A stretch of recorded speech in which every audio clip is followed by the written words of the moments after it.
and it's gonna be on your page. Hey, you guys, it is Ashanti Jordan, and we are here at Ashanti After 9 with the beautiful, gorgeous Polyfly family. And today we have Jerome, T, Jazz, and Deja, and we're going to get into all the tea, everything that we need to know about being in the polygamous lifestyle. If you guys want to introduce yourself and give your social media handle so people can follow you. My name is In the mic. Tisha, and you can. Talking. My name is Tisha, and you can follow us at the follow. For Love of Polly. I would say the. I'm Big J. I'm Jerome, as y'all know, and these are my wives. My name's Deja, and you can follow us on all platforms for the love of Polly, the number 4. And my name is Jasmine, or you can call me Jazz. So we're gonna start with our questions. If you guys have any questions, please drop them in the comments. And if you're here, let us know what city and state you're watching from.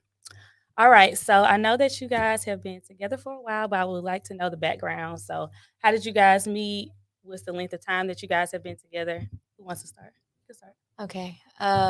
So I'm the fourth. I met them about, let's say, a month ago, or just a little bit past a month. Yeah. So they took me out on a date, and I ended up liking it. So it just went from there. But me, I never like did poly, or I never just been with a girl. So it was all new to She me. was totally against it. Yeah, I was totally against it. I said, hell no, I'm not doing this. So what made you go on the date though? I was like, oh, I'm 21. Well, first, let me be real. I was bored. Okay. I was bored. I was like, you know what? You know what? Let me go ahead and do it. I'm 21. Why not try new things? Okay. And what about you guys? Or what about you, Deja? How long have you been with them? We've been on and off for about 3 years. We've been through a lot. Like at first, it was bad experience. We like all of us. We had just started doing poly. We didn't know too much about it, and I had to learn. I was young minded, closed minded, but now I feel like we're doing real good. Okay. It took about 3 tries. What were some of those like challenges that you feel like you had initially? And was it these two, or was it an additional person when you came into the picture? No, it was just them two. Okay. And me, I was really the problem because I was young, had a mouth and A new mom. lazy. I wasn't ready to, be Yeah. a woman, step up and do all that. And another thing is, I always was on my phone, wasn't affectionate, giving time. Yeah. So I had to learn all that. Okay. And I'm good now. And how long have you guys been together? So me and Rome, we first started off since 20. My bad. Me and Rome been together since 2016. And we got married 2019, like January, February 2019. And then that's when we decided to dive into the poly lifestyle, which at the moment we knew nothing about. We was just trying to experience from a compromise that we made, and it just kind of went up from there. Okay. So were you guys interested in poly prior to marriage, or was it something that happened after marriage? So before we got married, we ended up having a conversation. Well, I can't remember if it was before or after.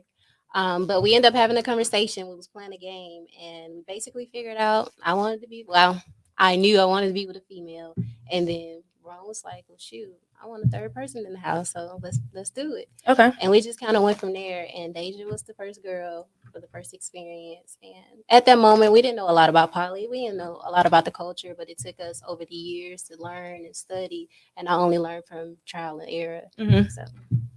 So, one big question in the poly lifestyle people have is infidelity. Have you guys ever experienced any infidelity in any relationship, especially in a poly relationship? As far as in the poly dynamic, no. Okay. But have you experienced it outside of that? Yes. Has it been with Jerome? Yes.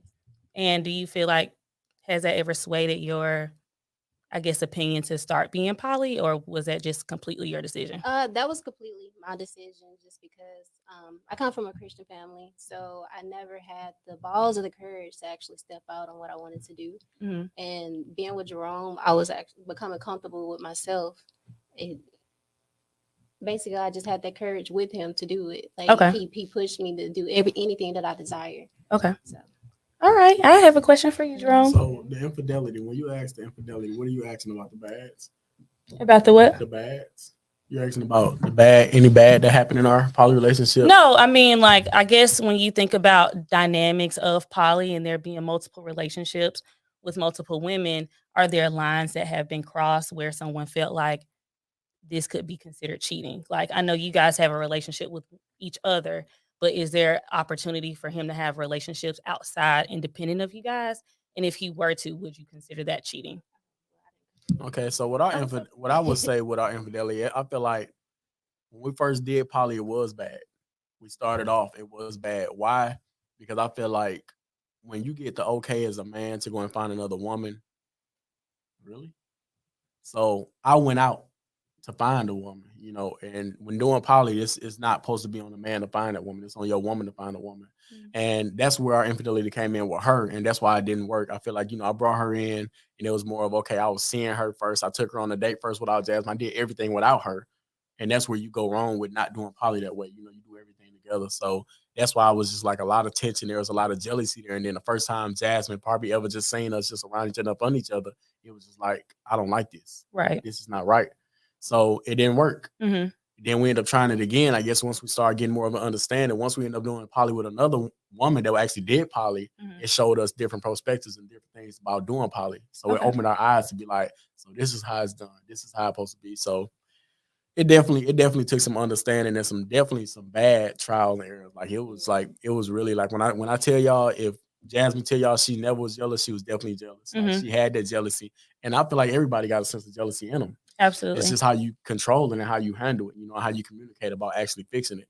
So with her, it was just like I seen it. You know, so it's on you to actually be the man to be able to know how to not make this female jealous by being up under this female. You know, let them continue to be them. Let them be up under each other. Let them grow as a friendship. So Okay. what's your question for me? Hold on. I really want to piggyback and ask Jasmine one more question before I get to you. Okay. So, when you were going through those moments of being jealous, how vulnerable do you think you were with showing that? Or do you think you were kind of like, I really don't like this, but I'm trying to suppress it? it was like it was kind of I had mixed feelings because I liked the idea of it, but it was just how the situation happened. Yeah. So I couldn't hide my feelings. Like Jerome knew exactly how I felt. I showed it everywhere. I mean, not that that was right, but it was just too hard for me to suppress at the Were moment. you guys at that moment when he was in, I guess, engaging with another woman? Were you guys all living together, or was this something that she was living somewhere else and she would come around you guys? Yeah, so when he took her on a date, that was their first meeting. So it was just me and Jerome living together. Okay. All right. So, what made you go from, I guess, when you guys first got married, you guys were monogamous. Mhm.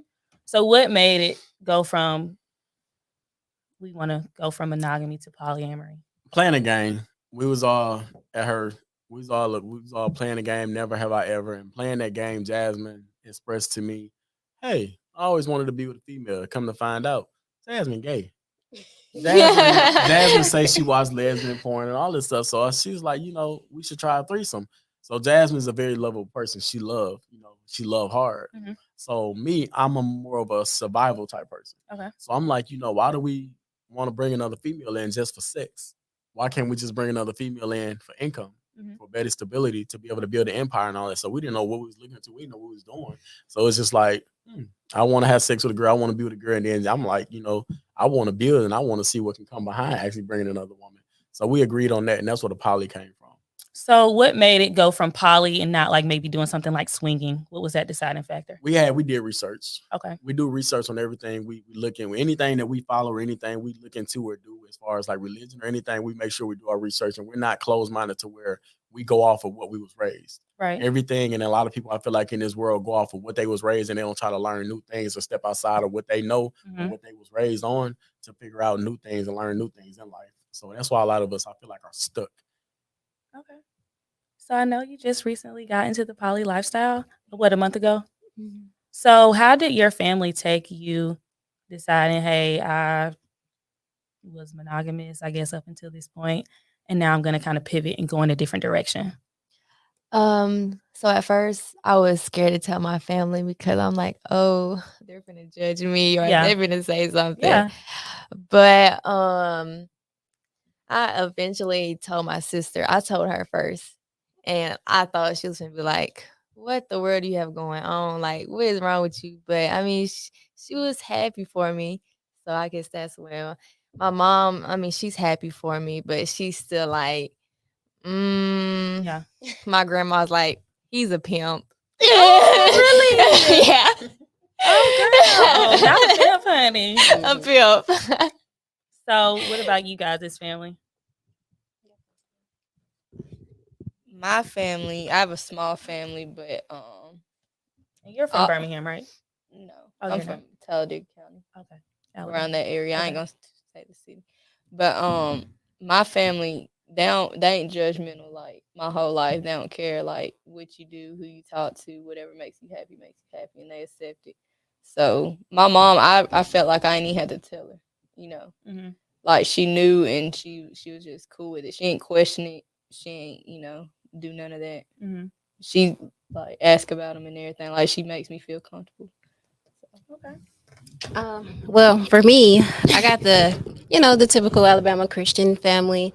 Right. So at first, like she said, her grandma said, they look at Jerome as like a pimp or something, or is him making her do this when actuality, me, like he go off of how I feel, and they're not too cool with it. They feel like I'm going through a phase. Mm-hmm. I feel like I'm sinning. Like my mom, she's trying to accept it, but she feel like I'm disrespecting myself. Mm-hmm. My sister, she's trying to come around. My brother don't care too much, but it when I first started, it was very mentally draining for me. Mm-hmm. So I literally had to disconnect from my family, from that negative energy, so I can fully be myself or whatnot. And then once that, now I came back around, it's kind of like, all right, now, when I say too much, Jasmine get ghost. Yeah. Yeah. I know So, that's got to be tough to kind of yeah. disconnect when you've been, with your family and they, I guess, supported your relationship up until this point of you guys making a decision. Right. How was your family respond? How did your family respond? They didn't. It's whatever my family, they okay with it. Mm-hmm. Because I'm not real big on, with my family, it's just like I really don't care what you think or how you feel at the end of the day. If you ain't paying nothing over here, paying no bills, why should I care about what you think about what I'm doing in my life? So it was more of like, whoever he bring is just what it is, and I feel like just growing up throughout life, even with my daddy, growing up throughout life as a father, you're gonna see your son bring in multiple women in the house anyways. Mm-hmm. Unless you the type of person be like, you need one girlfriend and one girlfriend only. But your daddy done seen a lot of your cheating ways. And I feel like mothers done seen a lot of their kids cheating ways. So with my family, it's just like whatever he do is what he do. So it wasn't no Cool. judging at They all. real cool. So, have you guys determined how many wives would complete you guys' family? No, We haven't. no. So, I mean, we're fine where we're at. We're still dating. Like we're keeping our options open. Mm-hmm. Like as long as we all four agree, hey, we like this girl, we want to try her. That's always that space. So, is this relationship only open to other women? Yeah, most definitely. So when we first started doing it, when we was dating, we actually T wasn't with it. We had another girl that we was taking on a date, y'all, and T was just like, we took her on the other girl. We took both of them on a date at the same time. So it's like, let's just take both of them on a date at the same time. And everybody just turned up together. So I'm like, okay, y'all, decision day. Who y'all want to pick?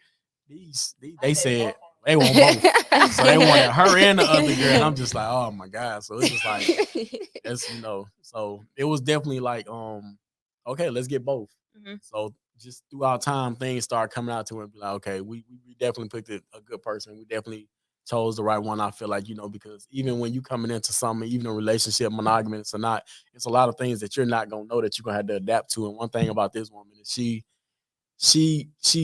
you can voice something Mm-hmm. and she's willing to fix it. she's not willing to be in denial about it. She's not gonna say, okay, I'm gonna work on it. She's like, okay, you know what, I need to do this and I'm gonna do this right. So that's where we come in with communication, with everything that we do. We had sit downs and we make sure everybody mental is good every once a week and all that. So okay. What was the qualities of that girl that you just didn't care for?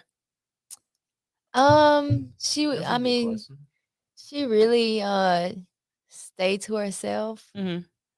I mean, she was real quiet. I don't know, it's just You just didn't vibe with her. I didn't vibe with her like I vibe with Deja and Jasmine. She was more reserved, I guess you would say. I don't know. She was I think she was still in like a toxic relationship with her ex. So like she couldn't really put time into us, or like if we do plan something, she'll be late or she just won't come. Her communication wasn't so good. And she was like reserved. Like we still don't, like, we hung out a few times, but I still don't even know her real name. Like Okay, that's interesting. I just know her nickname, don't know her birthday, and she's not an open book. Like she was very So you felt like it was some deception with her.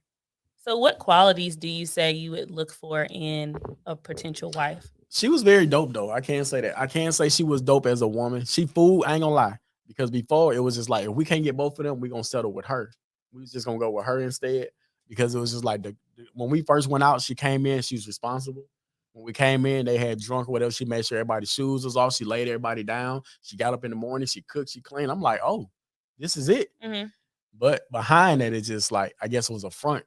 Is what I'm thinking, But she was definitely a good woman. She definitely a good girl. But like Deja said, we definitely feel like, with some hidden things there. Yeah. The qualities that we actually look for is I look for communication. And if you don't got that, we can work on that. I look for a woman. I don't want nobody that you got to come in and teach stuff. Not too much about poly, but teach you about a relationship. Teach you how to love. Teach you how to be affectionate. Teach you how to be able to, work on yourself. And I want you to be able to be goal oriented. Okay. You got to want something out of life. I don't care if you come in with nothing. You can come in with nothing, on a car, no house, no nothing. But as long as you actually want to go get more, and your mindset is let's try to get greater, that's what I look for. Okay. So, and you found those qualities in these three women? I found them most definitely in the first one, which was Jasmine, y'all. Because when I tell y'all, I did some bogus stuff to her when I first met this girl. It's just like Jasmine came in as my side girl. Mm-hmm. I read. Okay. So I had a main girl at home, man, and that friend that's over there recording, y'all. When I tell y'all they used to ride by my house, they follow me. They did all of that stuff. I was definitely sneaky, y'all. Yeah. So I definitely came in my head to where when this girl came in, y'all, it was just like she was willing to do this. She did this. I was always feeling like one woman can't complete me. So Jasmine came in cooking, cleaning. She was paying stuff like she was a real woman. It was just like, I'm messing up. I need to fix myself, And when I decided to fix myself, I got caught again, y'all. And she left me, blocked me on everything. I don't know how. But y'all, listen, Jasmine don't be on social media. She don't be on her phone. So how I got to her was I emailed her. Mm-hmm. I emailed her. I got her back, y'all. And I said, I ain't letting her go no more. So it was just like, from that point on, it's like, I need to get my act together because it's like, it ain't many out here like her. Right. Like she dope. So I definitely couldn't let her go. And then Deja, I seen the definite potential on her because I feel like with bringing her in, you can definitely teach her a lot. You know what I'm saying? She's very, I ain't gonna say she was closed-minded because Deja was open to anything. Mm-hmm. She was just very, stubborn is definitely the word. Deja was stubborn. You tell her something and she gonna mumble under her breath. Deja is definitely, you're not gonna tell me this, you're not gonna tell me that. And then if you do tell her something, she gonna tell you no, but then turn around and still go do it anyways. Yeah. Deja, yeah, so she's very just like all the way there. So I'm curious to know how long were you, I don't want to call you a side chick, but how long were you in that space where you were still seeing him while he was in a committed relationship?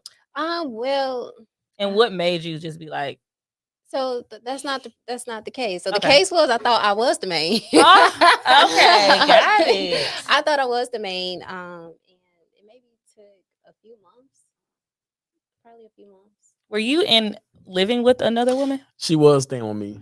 How were you doing this? How many hours did you have in your day? Because you don't. I had a lot of hours in my day. Oh, I can tell. Because you don't. When you got a woman staying with you and another one staying we in Gaston and she in Birmingham. It's just like, okay, I can come down there and I can get away or we can meet here. She wasn't always wanting to be up under the house. Like, she ain't always wanted to be at the house. So that was a plus. Like, okay, well, that's dope. So her, I feel like her antenna started coming up Like, why he ain't answering the phone? He just said he was here. So then Yeah. it's just so. It's a thing called woman's intuition. It's real. our survival I learned. mechanism. You know, self-preservation is the number one instinct, especially I feel like that women have. So yeah, she probably sniffed you out pretty quickly. I do feel like though, I feel like a lot of men go through that phase though, to where they do find a woman, but I feel like it's actually on that man to man up to be able to be like, you know what, this is where I need to stop. Mhm. This is where I need to change, you know, because you got like in today's relationships, a lot of people give up on relationships. A lot of people be like, okay, this is it. I can have somebody better. I can do this and I can do that. So Jasmine wasn't that type of person, you know. She gave up on me, but it was just like I'm not gonna give up on her Mhm. because I seen what was behind her. So once I got her, I definitely invested a lot into her. We have a question from the comments, and I feel like it's really directed to UT and you, Deja. Did anything in your upbringing influence your relationship dynamic changing? So I know I'm assuming when you guys decided to become mothers, you were in a monogamous space with Yes. those with the parent. So what made you be like, I know you said you were bored, but was it anything else that was kind of like, maybe I could try polygamy instead of like going this monogamous route? Yes. So when I went on a date with them or whatever, I got to know them, and it was like, we all have kids, we all work together, and we always help each other. So I'm like, dang, I can get help with all these people, and there's one person that's not even helping me at all. Like, Right. yeah. Okay. I agree with everything she just said. But yeah, it's all about getting the help and building an empire. And their vibes is like unmatched. So like anybody else, I'm not gonna sit up here and lie. Anybody else I feel like I couldn't do it with. And it's just cause I don't know, we all like Deja definitely my best friend. Deja we is the type of listen, like we all got our personalities. She's the bubbly, she's the chill. When Jasmine wanted to be like, hey, y'all stop, y'all sit down, y'all stop playing. Deja is the one I can literally go swing on and grab her by the neck and we in there wrestling, tumbling over chairs and couches. So we all definitely got like personalities. So it's dope. Everybody match up. And then I do want to make a statement. I know you mentioned polygamy. I just want to clear it up that we do not practice polygamy. We I'm sorry. practice polyamory. Okay, can you explain the difference for me? So polygamy is when you have the man and he have the wives, and the wives do not interact, so they're sister wives. Okay. And then polyamory is more of 3 or more people in a relationship with any consensual agreements between those people. Okay. So it could be that. Sorry, it could be that hypothetically, just an example, Jerome and T together, and Jerome is with Deja, but Deja is not with T. It could be a poly like that, or it could be just all of us in a closed quad like we are now. Okay. So I guess can that dynamic still exist even though you are legally married to him? What you mean? Like with you guys being, is it polyamorous? I don't know if I'm pronouncing it correctly. That's right. So it can all coexist. You can be polyamorous with all of them, even though you're legally bound to just him. Yes. Okay, so that brings me to my next question. I'm so glad you explained that to me. So I know that you guys do have a marriage certificate. Are you guys going to implement any other contracts that are going to legally bind these other women to you guys? So with our marriage certificate, honestly, if it was up to me, it wouldn't. Learning what we know now, we wouldn't have a marriage certificate. You know, just being able to be married on paper and have somebody tell you when you cannot and cannot love or be with somebody. Jasmine, can you explain it better? So we just believe that marriage on a piece of paper is an economical move. It's more of a business. It's Right. not necessarily you stating, "Yeah, I love this person, you love me." That's just a business. They're just making money off of it. So it's really, but it's more of a marriage with God. Okay. I guess my next question would be, I know I listened to you guys talk before and you were definitely talking about how you guys pull resources together to, attain different assets, whether that be house, car, upgrading things in your lives.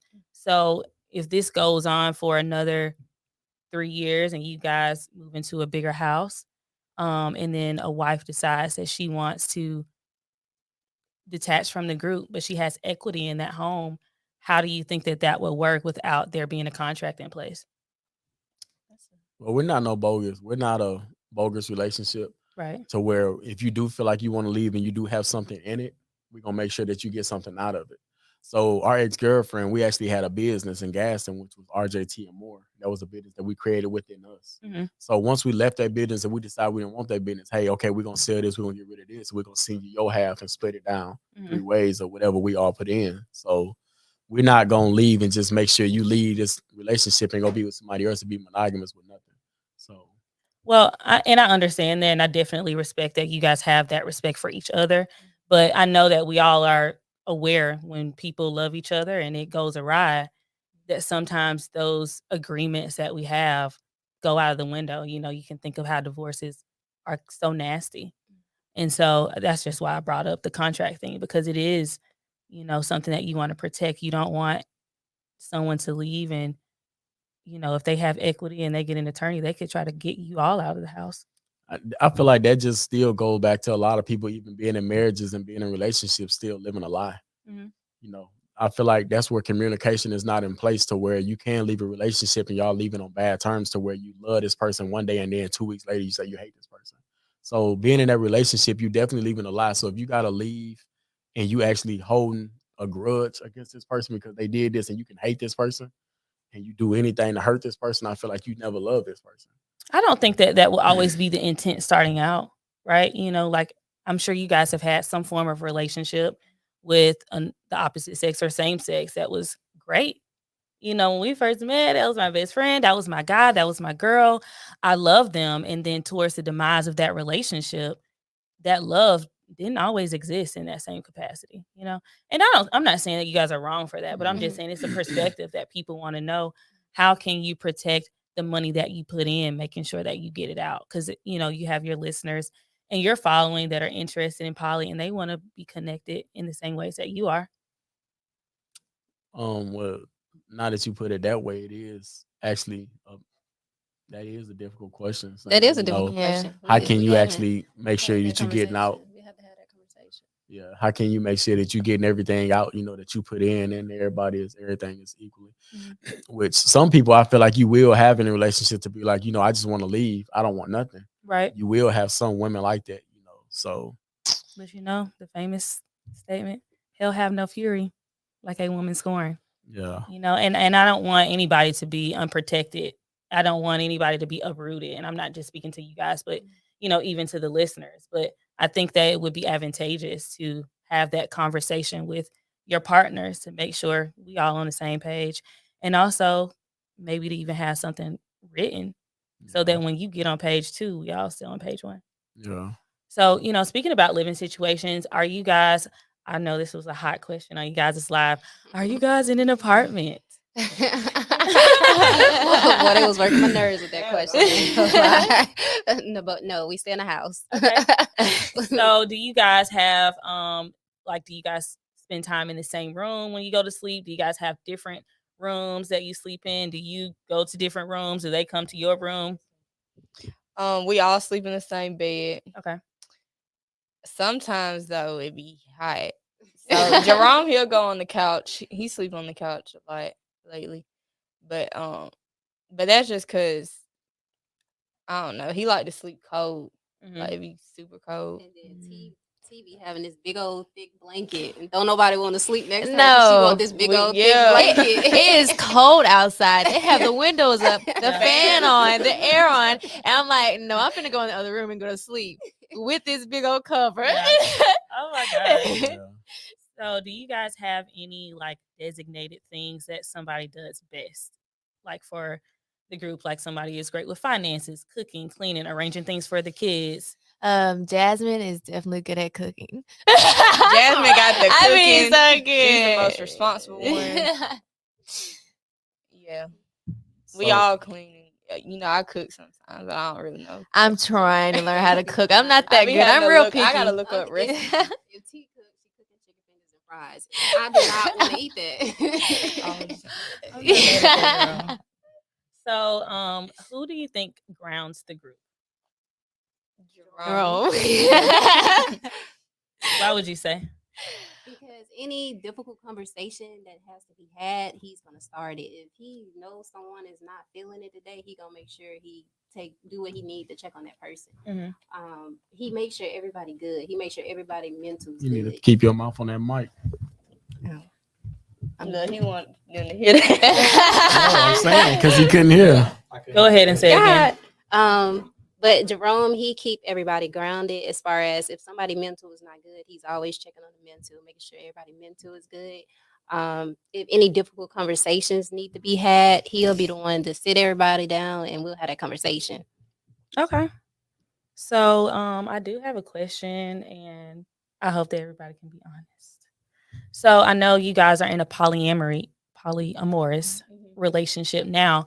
Do you think that you guys are in this for the long haul, like for, till God calls you home? Or do you think that later on in life you may want to be monogamous with one person? That's a good question. So for me, when we first started, I did not have the intentions to do poly long term. I just wanted to have that experience. So I was just filling out the experience. But now, to me, it depends on the women. And so far, I'm on it for the long term. Right. Okay. I'm in it for long term, but you really never know, Mm-hmm. with any relationship. But I would like to, keep doing this forever. So at first, I was like, I don't know how long this is gonna last. I don't know if this is for me. I'm just trying it out. But now, like sitting here today, I can definitely see myself with these people. Yeah. for a And so long you've time. been here for a month. How Mhm. long were you in this relationship? Oh, 3 years. On and off. Okay. Yeah. So have you ever gone through any point in time, either one of you, I guess the question would be, have you gone through any point in time where you were like, I kind of want to just be not in this situation anymore? Yeah, I went through that. Mm-hmm. Like, we was on and off, so like we'll be together, and then I'll leave. I need to keep your hands on that mic. Oh. Yeah, I left a few times and was like, I don't want to do this. I don't want to do this. But that was just like bad communication. Yeah. I did like used to storm off without even communicating where I was wrong at, and that's where I went and was just try to stay down with one person, but it didn't work. That's why I'm here right now. For me, I did have an experience as such with one of our exes, and it was only because the relationship was too stressful. And Yeah. that's why I say it depends on the female, or I guess the dynamic or the health of the relationship. Because I don't deal with them. Yeah, confrontation. I don't like too much drama. I'm a very peaceful person. Like I protect my peace. So yeah. Okay. So I know you guys talked about like building for you guys' families and potential children. Do you guys want to have any more kids? Not as of now. Not now. Okay. Yeah. And so like when you talk about building for you guys' future, your kids' future, and making sure that they are insured, have you guys ever considered like adding each other for beneficiaries as far as insurance goes? So me, Jerome, and Deja have, not necessarily teacher shit. Okay. So that's great. I mean, that you guys have already thought about that because that's like super important. Yeah. Making sure when you I'm always got to make sure we got insurance on on everything, everything, right? Yeah. Okay, so you're good with the money, Yeah. girl. I'm here 100%. All right, so I already went over that. So now we're gonna get into some a little bit harder questions, just a little bit. So with your previous relationships, did you ever buy them anything that would be expensive? So like car or anything like that? You can answer Oh, that's for us. Mhm. Well, like previous, like any of them. Okay, well, our we ain't gonna say names. Don't say numbers Um, either. The first one came in, which is here now. We really didn't do nothing with her as far as we just invested in her as far as making sure she got her license, her school, making sure she finished and do everything that she got to do as far as like college and everything. So we invested that into her. The next one came in, which she didn't work in. I did get her a car. Surprised her with a car because her other car she was saying she had trouble with. So Jasmine not big on material, which is dope. I love that. So Jasmine was in a Chrysler, y'all. She was in some type of little cheap Chrysler that I got, a Chrysler 200. Baby, put And $25 on full. I'm yeah, good. that's all she wanted, y'all. So the new girl came in and she was just like, she seen the video. She's like, oh, I like that car. And I just went and bought her a BMW truck, and she was like so excited and happy about it. And Jasmine didn't care nothing about it. So then I went and bought Jasmine a BMW, and a week later, Jasmine didn't want it because it was time to get oil changed and all that. I don't want Oh, a I feel BMW. it. She hated all that. So then that girl didn't work. And then our next girlfriend, which you spoke of already, we got her a car, but we got her a car to make sure she got back and forth to work, because without that car, you wouldn't be able to bring in any type of money or anything. So we did do that. And then now we're back at square roots, and we made sure now she got a car. So we do make sure, like I said, we invest in everything with everybody that we are with. So the girls that are not here, do they still have their cars? Did you repossess them? I don't. Come on, we want to know. Did you repossess them? Where are they? Did you get your money back? Where are they? Did you sell the parts? Well, actually, the first car that I bought for the first girl, she had 2 cars. So when she ended up leaving, she left the car that I bought her and took her car back with her. Okay. So I didn't take that. And then would you have taken it? Just depends on how the situation left. I guess how the situation went down. And she was I guess it don't depends on the situation, because she did have kids. But one thing about me, I do make sure I protect everything, and that comes with you saying, making sure you don't put a lot in and getting nothing out when that person leave. So I do buy them a car, and I make sure the car is in my name. So if you do got kids and I make sure you do leave, you can leave with the car, but if I feel like you want to do anything bogus, then you wouldn't be leaving with that car. So it wouldn't be like, I just did something for you to just go enjoy it with another person. So if it came down to it, it depends on like the situation, like Jasmine said. So these cars were in your name? I make sure that. Were they paid off? They were. Okay, I was about to say, because you was real gracious. You could buy me a car. I'm about to say, look, you see your name, I don't got to worry about it. No, they calling you. Yeah. Look, so okay, cool. So you didn't take back any cars.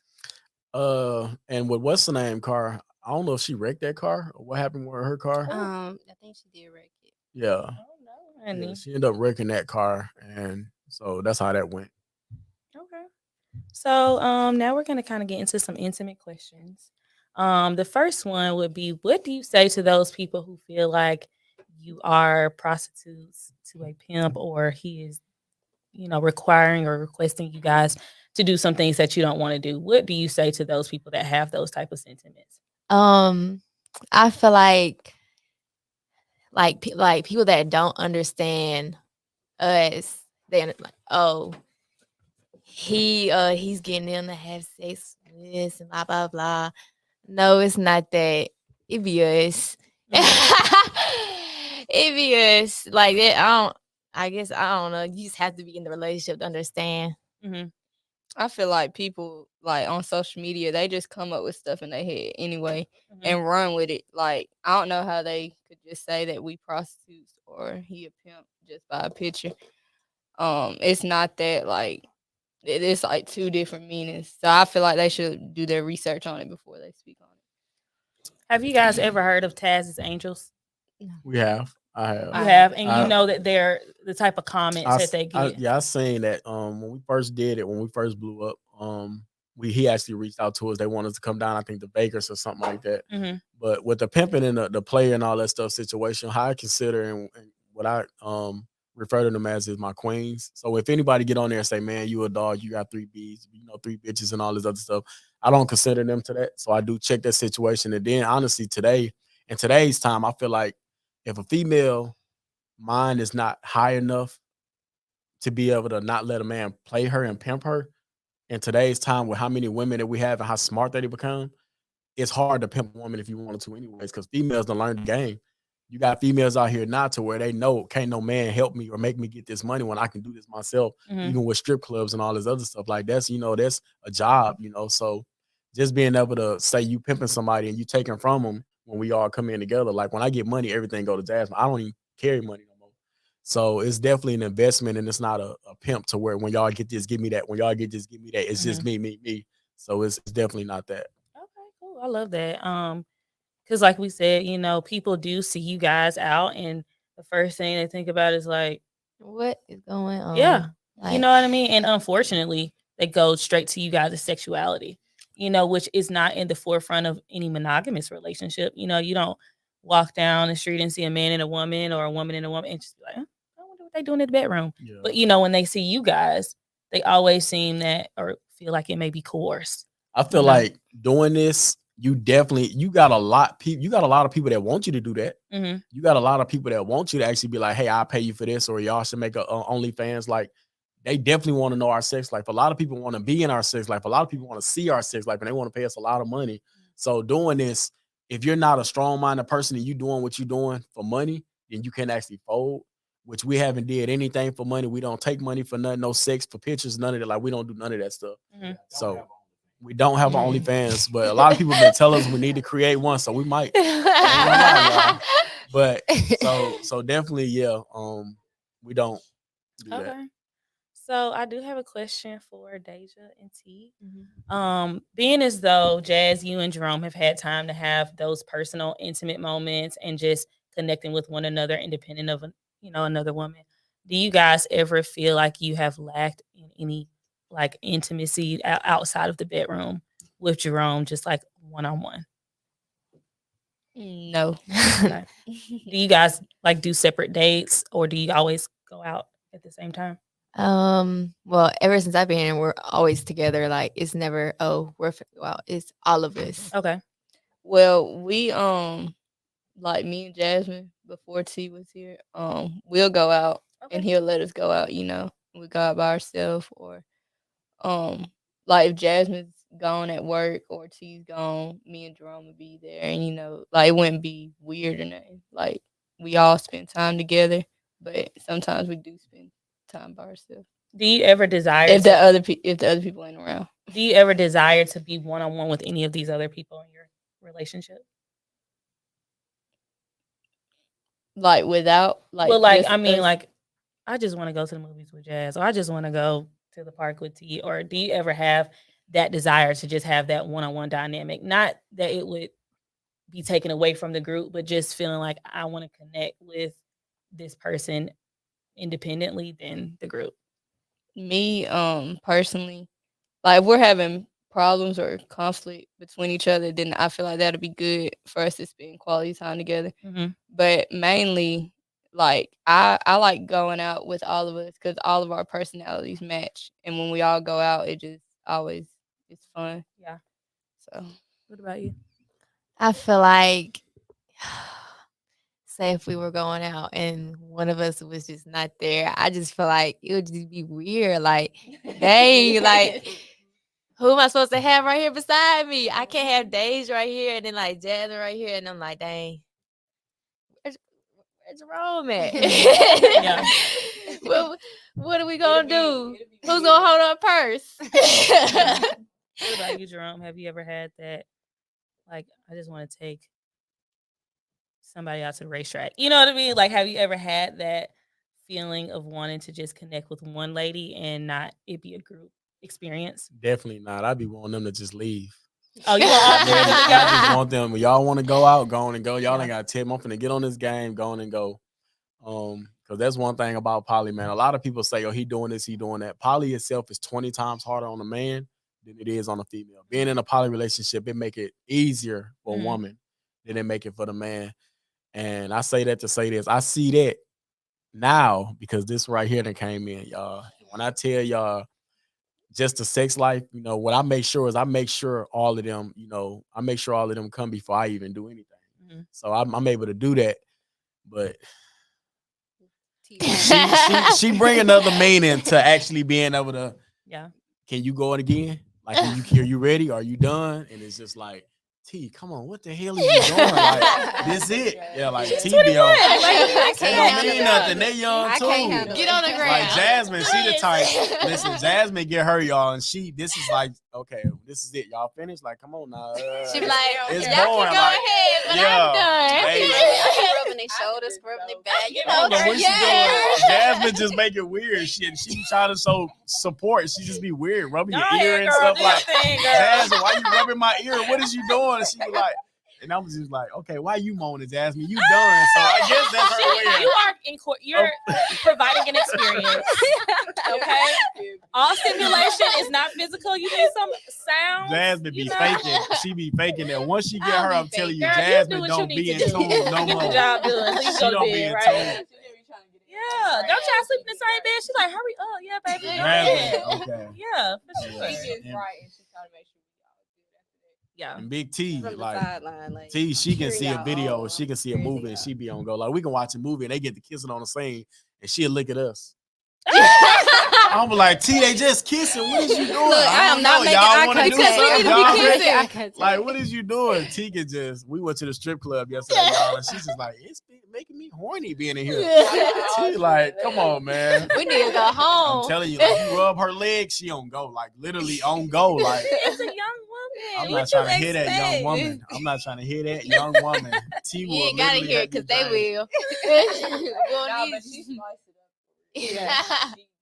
She brought a different dynamic. She did, Yeah. especially for her to never ever been with women, y'all. It surprised me. I ain't gonna lie. I was on some. She lying. Like she You never been with lying. women. She never been in a poly, and you know how to.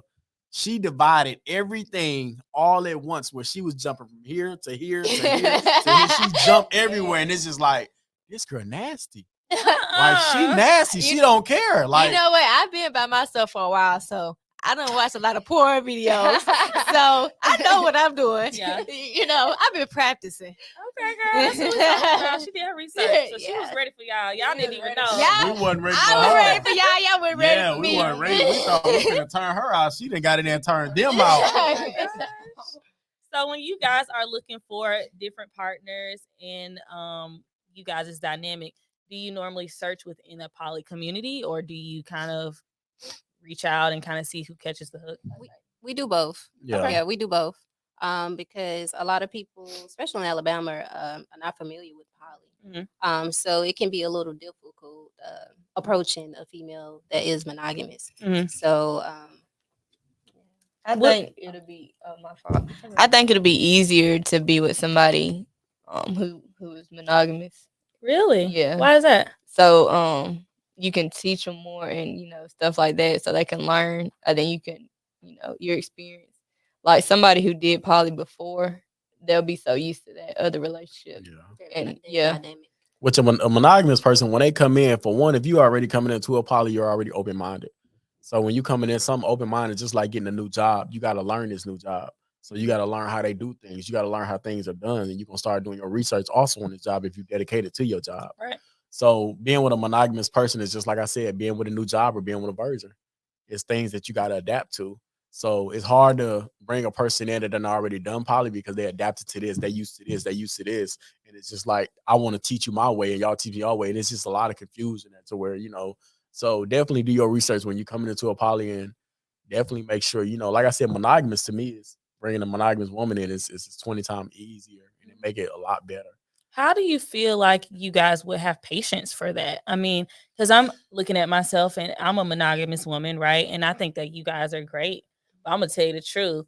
I want to be with my man. So can y'all go somewhere? We were trying to go to the movies. I want to go out to dinner. And like, those are just feelings that I have. And I guess I'm not as open-minded as the women that you would probably prefer to date. But like, what would your patience be for a woman that's like me, that is like, I might be a little like 5-10% interested in polygamy, or polyamorous. But I got 85-90% to go, to get to in a space where you guys are comfortable.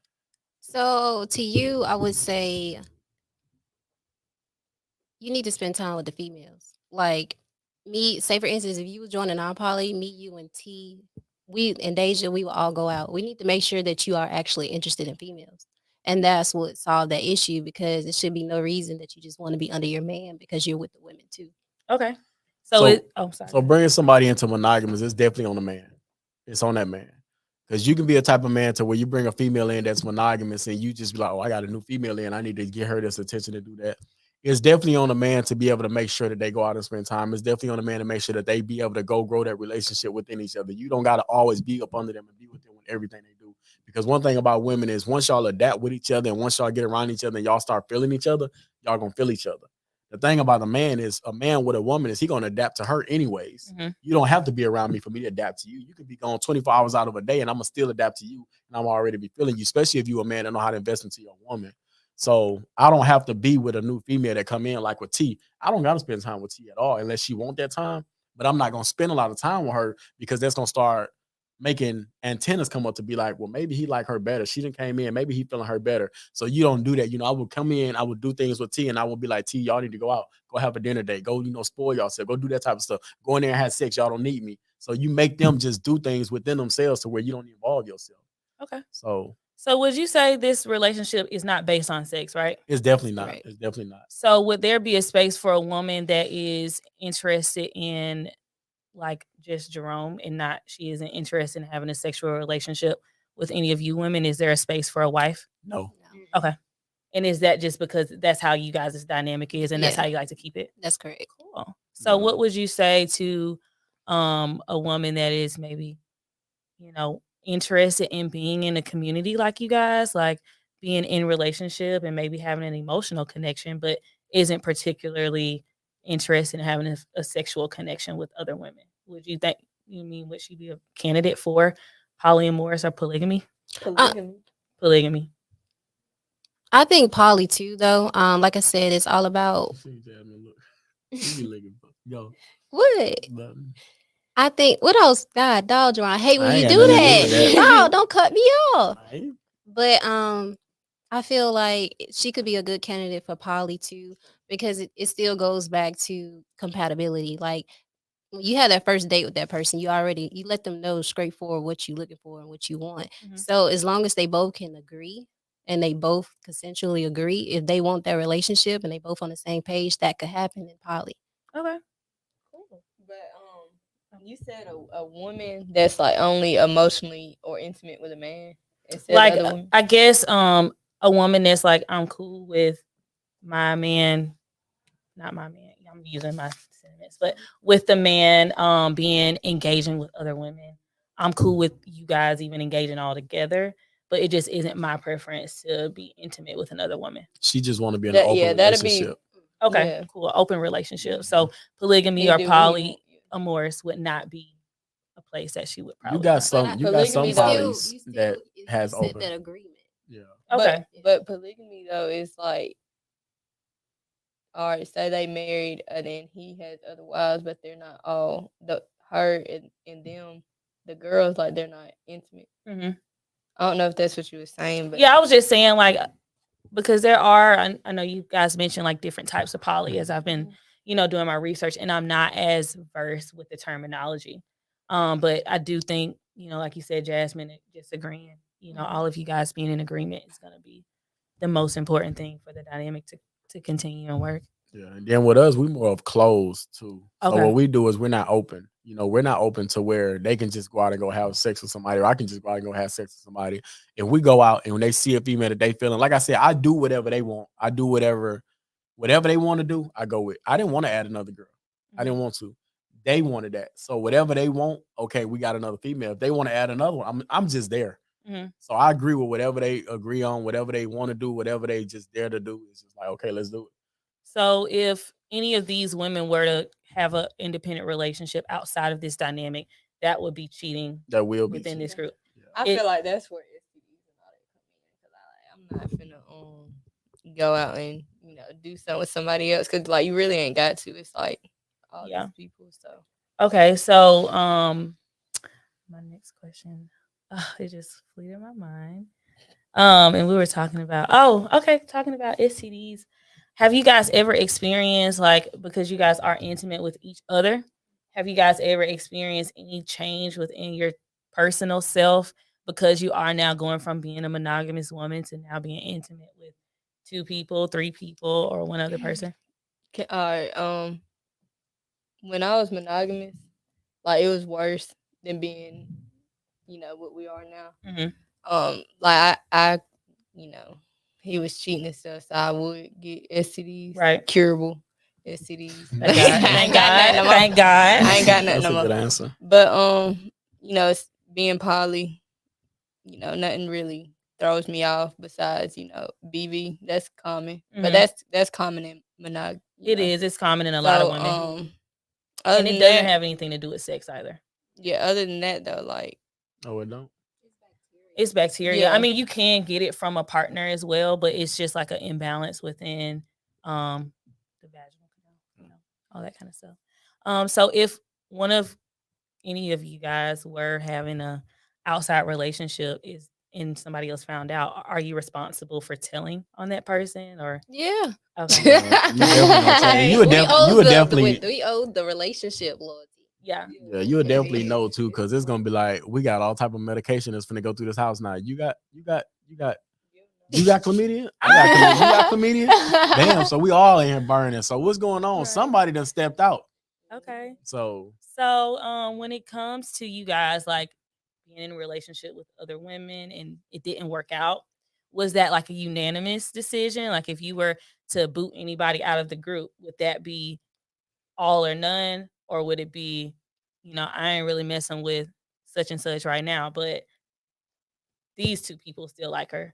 So would that ever be a situation that can happen? Or do you guys are like, if one of us not messing with you, none of us are? that was actually good too to go back on that. Hold on, to go back on that other question. Okay. Deja said something good, which is true. Because I ain't gonna lie, y'all, coming down here from Detroit, I caught a lot of STDs messing with females being monogamous. And I haven't caught one STD yet being poly. So that is weird. That's weird that you say that because that's true. Like, damn, that's true. Well, I think with being poly, you guys are open about communicating, like, and in monogamy, that same space isn't always present, right? You have a lot of mistrust. You have a lot of idle time because you guys are, either at work or, I mean, I know you guys have lives, but either at work or around each other or in communication. When you think about you were in a monogamous relationship and you had a girlfriend over here, you know what I mean? Like, and so I think that communication definitely changes when you are in a poly versus in a monogamous space. So back to your other question, if we ain't feeling her, if we ain't feeling the girl, like if we decide, okay, we're not feeling Deja today, we're gonna have a group discussion. We're gonna talk about that. If we decide we're not feeling T today, we're gonna have a group discussion and then let them tell it last night. They had group discussions about me.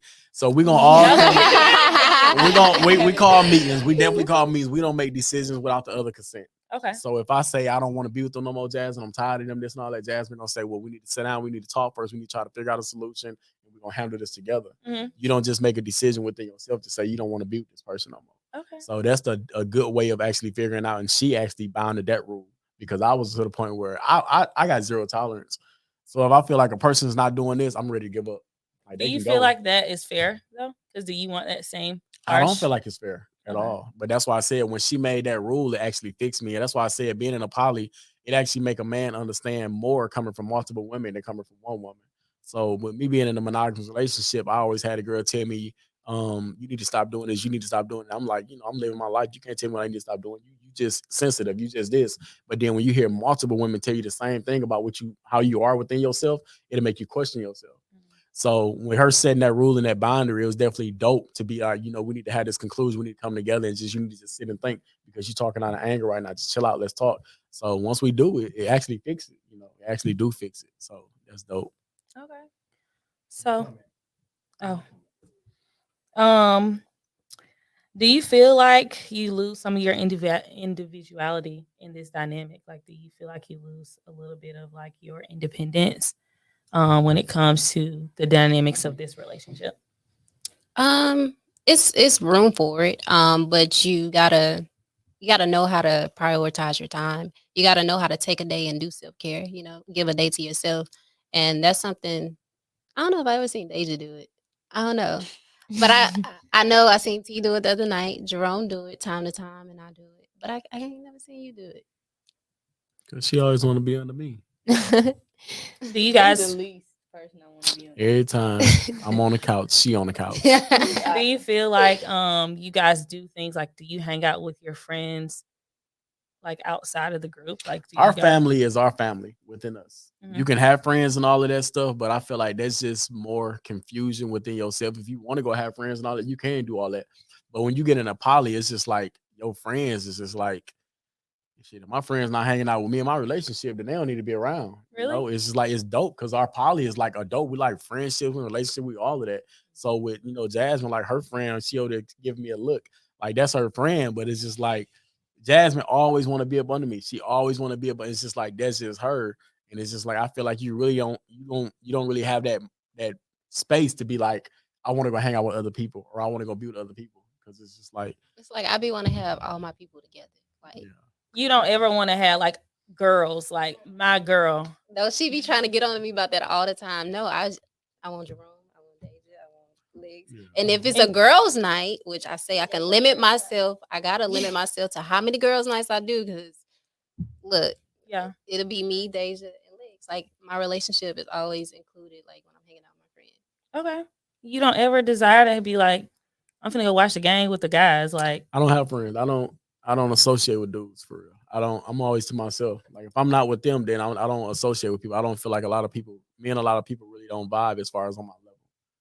so I guess when I mean, like I know you depend on these women to, hold you when you're strong and when you're, vulnerable. But like I think that is a natural need to want to connect with someone that you are not trying to emotionally protect. I definitely feel like you're true. You're right about that. I actually had a conversation with somebody that spoke on that, which was a doctor. He asked me, what make me happy, and I told him I feel like the only thing that make me happy is seeing them happy. I feel like every business that I created, I'm not in tune with that business. I'm not passionate about it. But this is not your business. I'm not talking about them. I'm saying like any business that I create, I'm not passionate about it. So whatever T want to do, I figure out what she want to do. Okay, whatever you want to do, let's figure out how we gonna make you get this business. We're gonna get you a building, we're gonna do this. Whatever days you want to do, I'm gonna do that. Jasmine, I'm gonna push her, motivate her. She want to do taxes, I'm gonna pay people, I'm gonna do all that to make her get what she need to get to push her to do better. But with me, I don't do that with myself. I don't have nobody to do that with me because this is like I'm not passionate about nothing. I just do so I can create a business today and open it and then don't even be there next week. I want to just keep doing stuff. My mind be just like everywhere. I don't invest time to figure out what actually makes me happy because I put so much time into making sure their mental is good, making sure they're happy, make sure they're not stressing about this, making sure they're doing better within them lives and their lives. And it's just like I'm still stuck at square root one. Do you want to change that? I mean, I don't know. I mean, I would say it would be a great decision. And I'm going to use you as an example, T, because I can tell that you seem like you're close to your sister. Sometimes, you show up so ugly and raw and nasty. And you can go to your sister and you can be that person and that you can say things that you may want to say, but you are not necessarily trying to emotionally protect the relationship. I mean, in some regard you are, but she has seen you at your lowest moment. And with these other people at the table that you're with, expressing some frustration, there's going to be a level of boundary that you just don't cross because you do want to protect that. But I think that is always good to have that person where you can break that threshold and just be T, not the wife or girlfriend or friend or, anything like that. Because if you destroy that bond, it would destroy the relationship. Because I feel like, if I was to tell my sister like bad things or just something, she would just be like, she's always gonna bring it up or like, oh, why are you with them? Or just something like that. It just I wouldn't want her to like see them like that or anything. Like But I mean, I guess what I'm trying to explain, like you guys have a relationship where I assume you could tell her anything. Yeah.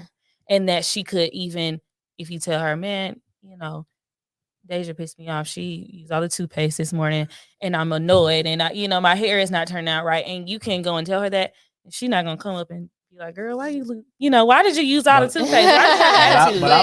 But I feel like though, sometimes that outside advice can always ruin a lot of relationships, which it do. I'm not necessarily saying outside advice because I do think you should protect the entity of your relationship, but just natural frustrations of like, I mean, I know people may not want to admit it, but you get tired of your relationship. Sometimes it gets monotonous. Like I know you've been here for a month or years, and I know you guys have spent a lot of years together, but I think it is just maybe not for you guys, but from them. Yeah. Like you in just a feel sense. like you need somebody you need to talk to. The only person I feel like I do need to talk to. So you basically saying somebody that you can run to when you need when you need comfort. And you don't want to get that comfort from them because you don't want to mess nothing up or you don't want to say nothing. So the only person I feel like not like about the relationship. Not that you're about gonna what go you and going trash through them, and all of that but stuff. yeah, So the only person I feel like I do talk to is when I get on my knees every night. And I feel like that's the only person I definitely talk to about what I got going on, what I need to fix, and what I'm going through. And that's the only person I know that's gonna actually protect anything that I done said that's not gonna come back on me and give me any advice that's gonna ruin everything that I have going on because I definitely believe in energy. I believe in actually pushing energy on other people, and I believe in people pushing their negative energy of what they don't want to see you do on you. So regardless if it's a long time friend, we've been knowing each other for 20 years and 15 years, sometimes your advice that you give me might not be for me. It might just be for you. So I protect that by just only praying to the man above and talking to him. I mean, and I respect that too, but Mhm. you know, when you do talk to your friends, you don't always need advice. You know, sometimes I just need to talk. But they And give I you don't advice I mean, and that I would just say, hey, I don't need no unsolicited advice today. You know what I mean? I after just you done want to told be them already. mad. Nah, I don't care. It's my conversation. I'm leading. You know, if I'm talking to my friend, my girlfriend, I'm like my girlfriend Chanel. I love her to death. She has seen me. It's not coming out my nose, and you know, upset, irate, completely unhinged. And I know that I have a safe space there because we have been friends for over 20 years. She has seen me good, bad, indifferent, and I know that I can let my guard down and talk from the depths of my heart. And not that I couldn't do it with a partner, but with your partner, there is typically some level of reservation there that you want to have. And it may not be existing in this dynamic, but it is existent where people yeah. are like, I want to talk to my husband about, you know, something going on, but I understand, but like I feel like if you're in a relationship where you can't talk about everything, then you really shouldn't be in that relationship. Cause like Yeah. us, like We best friends. I'm not finna go talk to my like I can talk to them about anything. I ain't gotta go talk to my sister. Yeah. Even I grew up with my sister my whole life, but I'm still more comfortable to talk to them instead right. of her. So That's fair Yeah, to say. that is true. Like if you, I mean, like you said, you do sometimes you do be needing that, but I feel like if you're not comfortable or you're not in a situation to where you can actually have this conversation and communication within your relationship, Mhm. then why are you in this relationship? You know, sometimes you do got things that you want to express. And like you said, it sounds like to me you got to walk on eggshells because you don't want to say nothing that's going to actually ruin or mess this relationship up or have other people thinking certain things. But when y'all communicate anything that you bring or you say, we're going to try to figure out why you saying this. We're going to try to figure out a solution or why you feeling this way. And we're going to try to fix it within each other. And that's the only way you can fix it because you're going to tell somebody else not going to fix or it's not going to handle what you got going on or your frustration within yourself in this relationship. It's not gonna handle it because you're gonna tell this person and you're gonna go back to it. So Mhm. why not just tell us when we can go ahead and fix it? And you ain't gotta continue going through this frustration or whatever you're going through within this relationship. I think I can understand your perspective. It just isn't one that I share. And Mhm. I know it's just because we have different emotional setups, you know what I mean? And we're in different spaces in life. It was just a perspective that I wanted to put out there. And I would say, looking at my parents who are monogamous, been married for 30 years, they have, you know, a beautiful dynamic. But I think that their relationship is still intact. But my mom does have friends that she's like, I want to go out to eat or brunch with my friends. I'm gonna come home to my man. You know, I'm not gonna go to brunch and talk about my husband left his drawers on the floor. You know what I mean? But like, I just want to have fun and connect with him. And then my dad has his guys' nights where he's like, "Oh, we're gonna watch the game." My mom loves football. They watch football together sometimes See, so too. they I got agree they But with got that that in sometimes, when it's common. monogamy, Yeah, like because they all you got is that one person but to I go think to. it's like just being Ashanti. Like, because I know that you are Jazz, Deja, Jerome, and T, but like you guys are together. And so I feel like when my mom goes out with her friends, she's not wife or mom. She's Wanda. And when my dad goes out with his friends, he's not husband, dad. But I bet with them being together that long, I bet when she do go out with her friends, a lot of things that they do talk about or they experience within they dynamic of them being outside of just being friends. I bet she come back and actually tell her husband about it too.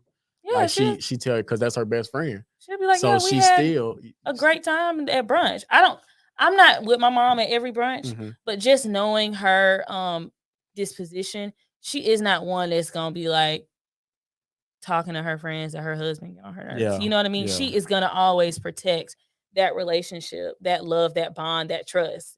Everybody get on each other's nerves at some point in time or another. But I think just derobing of those titles and just being like Ashanti. Like, I don't want to be mom or wife. I want to just be me, and I want to do me stuff. You know what I mean? And I'm not saying that you guys don't, and you guys have different perspectives, but I just thought I should ask, if you guys felt like you lost any individuality within the relationship. But the answer is no. Definitely no. Yeah. Okay, cool. Let me make sure we don't have any more questions. Okay. So I would say this to you, T. When you came in, did you feel like there was any favoritism, like towards the other two wives before you got here? Um, I felt like, oh, he's not giving me no attention. Like, dang, do he want me to be here? Do they want me to be here? I'm like, I don't know. That's how I felt at first. And then I guess once you spent time in the dynamic, you were able to kind of see, like, Yeah, and understand. okay, what is like the biggest argument you guys have had, and how have you resolved it? The biggest argument is always with me and Big Dage. Like I told y'all, Dage is always, boy, you're not finna tell Dage nothing. So when me and Dage argue, when Dage get me there, next person say something to me, I'm gonna be there with them. And it's just That's like, like, oh my What god, it I'm is, gonna walk off. I'm like, I know I'm the next. small, like it's certain things that trigger me. Like what? Boy, don't laugh at her.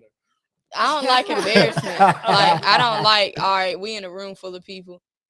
You put me on blast or like in the hot seat, and now they all laughing at me. Like, and now I'm just like the center of attention. Yeah, it's embarrassing. I don't like that. Like I'll like immediately like snap. Can't even hold it back. Won't think about it. But me and Jerome, we be like, I'm telling you, We like he's like like brother my and best sister. friend. Yes, like We like brother so. and sister. She toxic for real. She Them, done mean like, it toxic. not toxic. Jazz and T, like I could never like have any arguments with them. But Jerome, Everybody we arguing with bump me the heads. most. Yeah. I'm the one that always, I feel like we argue, they argue with me the most because I'm more of the one that's more blunt. I speak up on things that they're not going to speak up on. Sometimes they bite their tongue. If they feel in a certain type of way, they're not going to speak on it. Or if they feel like the other person not doing something, they're not going to speak on it. You know, so if I'm sitting there and I'm watching TV and I'm playing a game and I see Jasmine cooking, Jasmine get done cooking, she start cleaning, Jasmine get done cleaning, she start feeding everybody, I'm going to say something. It's three of y'all. Why y'all not helping? Y'all sitting on the couch with me while she cooking. Now she washing dishes. Y'all need to get up. And that's how argument going to rise because I'm going to speak up. So I feel like we all got it to where we now it's just like we all work together now. We all is like on the same page and level. And I do come off aggressive at times when I say stuff, but I do speak on things that they're not going to speak on at all. Would you get up too? What you mean? And help? I definitely will. But I feel like, okay, if it's three of y'all, you know, or if we doing this. It's four. Yeah. You're right. And if it is four of us, I feel like, okay, if we is doing this, you know, at the end of the day, I feel like, then why not? But if they wasn't there or if somebody wasn't there, then why? But this is like, you know, me, it's just like, okay, if I'm sitting here with the child, if I'm sitting here playing a game and doing this, and for one, you know, you can't do this or you're not doing that, then why not want to pitch in to me as a woman and just be like, you know what, let me help my girl, let me do this. At the end of the day, I've been doing this for 5 years. You're just not coming in, or you've been in for like a year or 3 years. Why don't I show that I'm willing to help? Why don't I show why I'm into a poly or why I'm in a poly to make your life easy? And that's what the person next mind should be. Let me come in to make your life easy. Let me come in to make your mental ease or put you at ease to be like, why I want to be in this poly, so why I'm in this poly. So that's my mindset. It's just like investing in the person that you with. Okay, T, we have a question. Okay. For you, do you feel like since you are the latest wife that you have had to do things to prove your position in this dynamic? Yes. So I had to learn a lot. Like there was a lot of stuff I had to learn, you know. Me being young and everything and not like knowing too much because like I was raised not well. So I really wasn't taught how to do a lot of stuff. So coming in, it was like, oh, do this. I'm like, oh, I don't know how to do it. And I'm like, but they always teach me. They always teach me, but they always be like, you don't know how to do this? I'm like, okay, well, you know, y'all still haven't told me about that biggest argument though. That's real big. That's real big. It's not, you don't want to share? No, we can share that, Okay. but that's real big with Tito. It is. I don't even know the big. That's real big as far as with T, as far as, you know, just telling her stuff. Because my main thing is, like I said, making sure that they do what they got to do. So even when they're not in this relationship, they will still have those aspects of knowing things. So my main thing is spend time with your kids. Sometimes you're not too busy in life doing this to where you can't spend time with your child. So I tell Jasmine, school and all of that stuff, you got a child, go spend time with your child. Get off the phone, get off social media. You're not getting paid. Go spend time with your child. If you don't know how to cook, learn how to cook. Go in there and watch them and learn how to cook. And that's my biggest thing is being able to show them and teach them things that nobody really ever just told them that you need to learn how to do within yourself as a woman to be able to have them try it. So when you're by yourself, you'll know what you're doing and you know how to do it. So I'm real big on them. They make sure that, they spend a lot of time doing what they got to do within themselves and just being able to build themselves and learn new things. So, but the biggest argument was, I wanted to answer that. go ahead.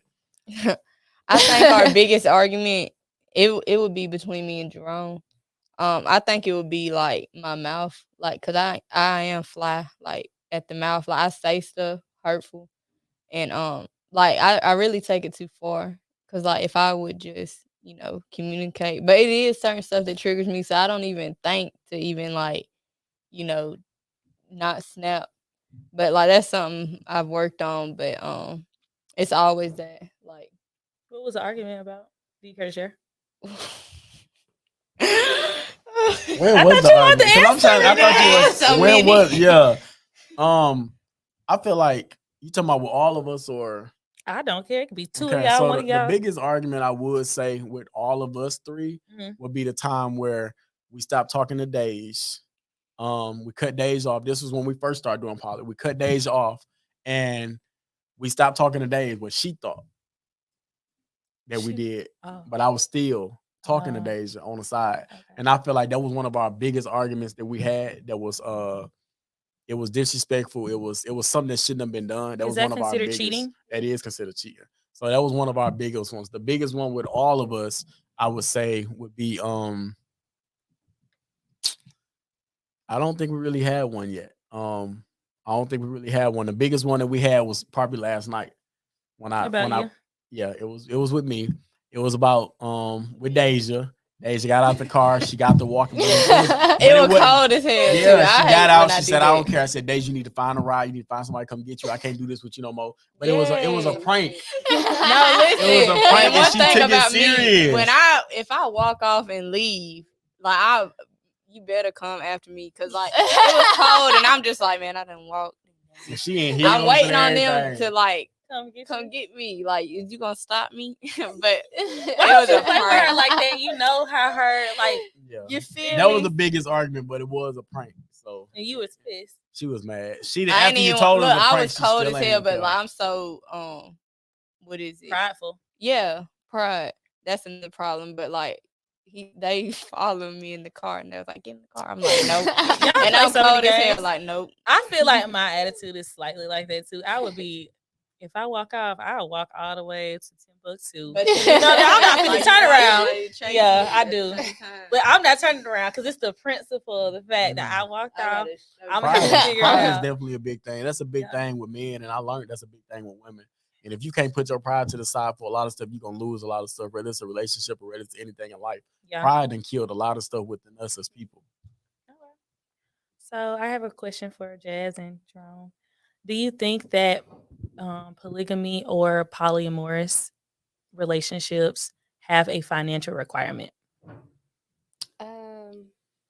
No. Only it's just that space. Like we said, the qualities we want is that person wanting something out of life. Okay. So as long as they want, we can, as long as we got the tools, we can put it together and get what we need to be, or get you where you need to be in order to contribute to the whole thing. So what if a wife came in and she was great, but she had aspirations of being like a homemaker, being at home? Would that be a dynamic that you guys would be interested in having? I'll be open to it. It just depends if I see how she flowing the way it's supposed to flow, or that I expected to flow as a homemaker. I'll be open up to it. I wouldn't totally close it out. Jasmine is more open to it. I'm not. I feel like Jasmine is more open to it. I feel like that's why one of our relationships didn't work, because she was, to me, a good maid. Like you're a good maid. Like you are definitely a good maid. You good at sex and everything, especially with Jasmine. Like she was one female that came in that just was a different type of female. So you good at sex, you good at being a maid, but when it comes to finances part, we can't even bring that to you.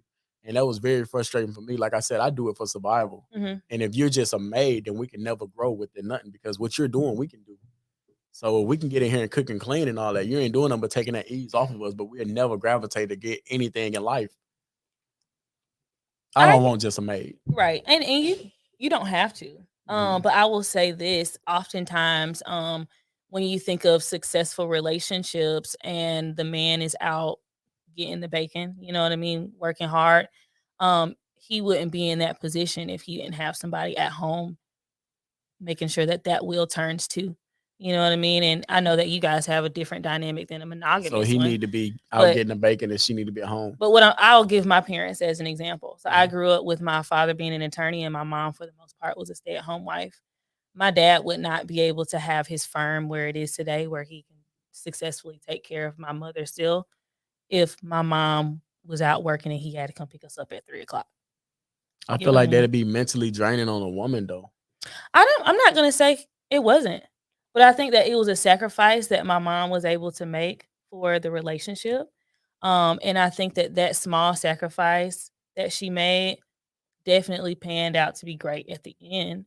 And so I do understand, you guys don't particularly want somebody at home that's sitting around and making sure that the house is in order. But I think that there is benefit to that. That's just what I was saying. I don't think that now if she just want to be at home and you come home and you still got to cook. You've been at class or been at work all day, and you've been at work, and she just been Which up we there. actually considered that too, though. We actually did consider that. Like we didn't mind having a female that was like that, especially with the dynamic that we got now. So if we was to have one to come in like that, that will be good. We wouldn't mind that now, right? Especially with everything that we done started up. But I feel like starting off, it would have been hard. Yeah, for sure. So, but now, like if it was just me and her, and we brought a female in like that, with us having the businesses that we have, I wouldn't mind because it'd be good because that'll take ease off of her. That's why I said doing poly is more easier on a female. It's way more easier. But I feel like just doing it now, like we used to do it, she better take the child to school. Like everybody got their roles, everybody got something going on with it. So, yeah. I know you mentioned like you had a girl before and she was just great in the bed, but not particularly fulfilling in other relationships. Is there a space where there will be a woman who was not necessarily satisfying all of you guys in the bedroom, but she was great in other dynamics of the relationship that you value? With me, I feel like I can deal with anything. So if it's not, like I said, I do it for survival. So it's some things that I can even ignore and just deal with. Just if I know that we're succeeding here, but I'm not happy here, I'm gonna deal with where I'm not happy at here, just because I know we're growing here. So I can deal with that. If she can't, I'm not really a sexual person, so I don't have a lot of or standard for sexual expectations. Okay. So I agree with both of them. Okay. I want About to you, hear girl? her. What? If she ain't satisfying you, If she's not satisfying you in a sexual way, but she is like loyal, your best girlfriend, she can curl your hair, she can do your nails, and she is cooking, cleaning, taking care of the kids, making sure all of that is intact, would that still be a relationship that you're interested in pursuing? Let me see. This is a hard one. Not just playing. Well, I mean, everybody needs work, so there's always room to learn. So I'm still learning. They're working with me, so why not with somebody else? And I feel like if the viewers was that what they is seeing is, but I feel like in their mind right now they're thinking how she answered that, she's in poly for sex. Just by how she answered that question, and if a lot of people was watching, they'll think, oh, she's in it for the sex part. That's what she's in it for. Just by how she explained it, I don't know if it would have been a better way, but that's what I see, and that's not what I see in our relationship. But just hearing her answer, it'd be like, damn, she's just in it for sex, And I did want to pinpoint that out also. I mean, I think that with you being the latest edition, people still have like layers to get, to understand your personality. I think just watching you guys is live and social media, I can kind of gauge where you guys' personality lie. You know what I mean? You seem very kind of chill. You seem spunky and fun, and you seem quiet on the surface. But I think like, when you get comfortable, you seem like you're like a lot of fun too. So And I feel like that's why we created friend dates. That's why we created that business, friend dates. okay. Talk about that. So you want to talk about it, y'all? So friend days is where you can book us 3 women, 2 women, but it gotta be at least 2 now. Gotta be safe. Or Jerome, you want just Jerome? I don't know yet about that part. No, we ain't doing no. We're Hell not It was doing. a joke. So listen. Oh, okay. We're not doing no. Jokes. They don't be. You can't even tell they jokes. They don't be funny. They be like, wait, I what, got you. Jasmine? Like, yo, is that a joke? So her joke, she really corny with her jokes, y'all. It's just so funny, just how corny she be. But we don't do no single dating, and I prefer us not to do 2 either. I prefer us either do us 3 or us 4. So if we do friend dates, it's to where you got a lot of people that don't got a lot of friends. People got a party going on. They either into it with their friends or they got something going on where they just want to turn up, and you're gonna have that person that's aggressor. So a person that she gonna make sure you good. If anything pop off, like we ain't helping nothing pop off. But Days is the Days is the one that's there. Jasmine is the dancer. She drinks. She gonna turn you up. She gonna drink. T gonna make sure we take shots. So she gonna make sure those shots is coming and coming. So and I'm more of the one. I'm holding the purse. I'm protector. I look out. I don't drink when I go out because I like to be able to be functional. I like to be able to make sure ain't nobody gonna get the ups on me or nothing. Right. I watch my surroundings. I watch everything. So if we go out, that's what I'm saying. You can hire us all to go out to be like they come out like just to have like these hot people, like they dope, like they vibe is dope, like Yeah, it's lit. vibe is real good. So if you can hire people to just come out and just do this type of event with you, or just anything like that, that'd be real dope. Or you can just hire them to come out and just turn up with them. But we don't do like no personal dating or none of that type of stuff. So it's not like to where you can actually hire us to come out on a single date. And so Okay. show it to me. I know what it is. I think I know. What I already it know is, too. how you gonna answer it. This is a question. Where is that? Read it out loud. Shoot. Child, it is from a Which one is heckler Oh, in the room. okay. So the question is, who pussy tastes the best? Show Jerome. Really? They said taste the best. All right, this was one question that I said, y'all. Well, they ain't say feel the best. So huh? No, we ain't gonna answer. So we ain't gonna answer feel the best yet. We ain't gonna go there yet. But as far as just tasting the best, even me and Jasmine agreed on this one. Deja definitely got the one that tastes the best for some reason. I guess it's because of I don't know how she eat, but Deja don't eat no sweets and none of that. She real big on like no juices. She drink water. So Deja will have that one, And I didn't even notice that because Jasmine noticed it first. She's like, hey, babe, this ain't got a taste. Like, let me tell y'all about a story. So our first time ever doing like a sexual interaction, y'all, we tried it, me and Jasmine, with a white girl. Nothing against them. Our first time ever doing it, man. With the white girl. With the white girl, Jasmine just, I think I scarred her, y'all, because she went in, I didn't go in, and Jasmine just said it just tasted so weird. I said, what's wrong? I don't know. She just scarred her to the T. I don't know what was wrong. I don't know what happened, but it really scarred her. So I'm not gonna say she was bad. She wasn't bad, but they are their bodies are different, and that was my first time with a Caucasian person. I'm not gonna lie. I have been seeing a lot of stuff pop up where they don't shower daily. It could also be that too. I don't know if it's true, but I have seen where. Have you seen the videos? They be saying, "Oh, I take a shower every other day," like literally. I think it's just like No. every other day. You take a shower every other day? Me? And Yeah, she if was I'm a not doing vegan that, I don't too, feel like so- men should take showers every day. Why should a man look at him? No, don't act like you don't. Listen, I'm not gonna listen. If I'm sitting on the game, y'all, if I ain't did nothing, I took a shower if I come here to sit down. I'm gonna listen. So listen, I feel like okay, if I done took a shower last night or in the morning, if I ain't did nothing, we just around the house, we just went and got ate. I'm not gonna take a shower again. Okay. I will say this: do you brush your teeth every day? Yeah, Why? I care about because I'm big on teeth. Is it because your mouth is dirty? I'm just saying. Is I'm it just 'cause it's saying. dirty? Not dirty, but like you brush your teeth in the No, morning. because but I'm not because it's dirty because I floss, so I can literally go 2-3 not days dirty without- like it's like you've been eating dirt, but like just you woke up. It's Because you used yeah. because I use You my use mouth. your mouth, yeah, and so you get up in the morning and you brush your teeth before, so you can be fresh, right? And then see that's another. But see, listen. Don't you want to be fresh? Like, But see, listen, that's another thing. If I don't go nowhere, if we don't go nowhere, I probably might not even brush my teeth. And you can never tell. Because I floss, I'm real big on teeth and taking care of my mouth. So it's just like I can literally go a day probably without even brushing my teeth. his breath won't. Hold on.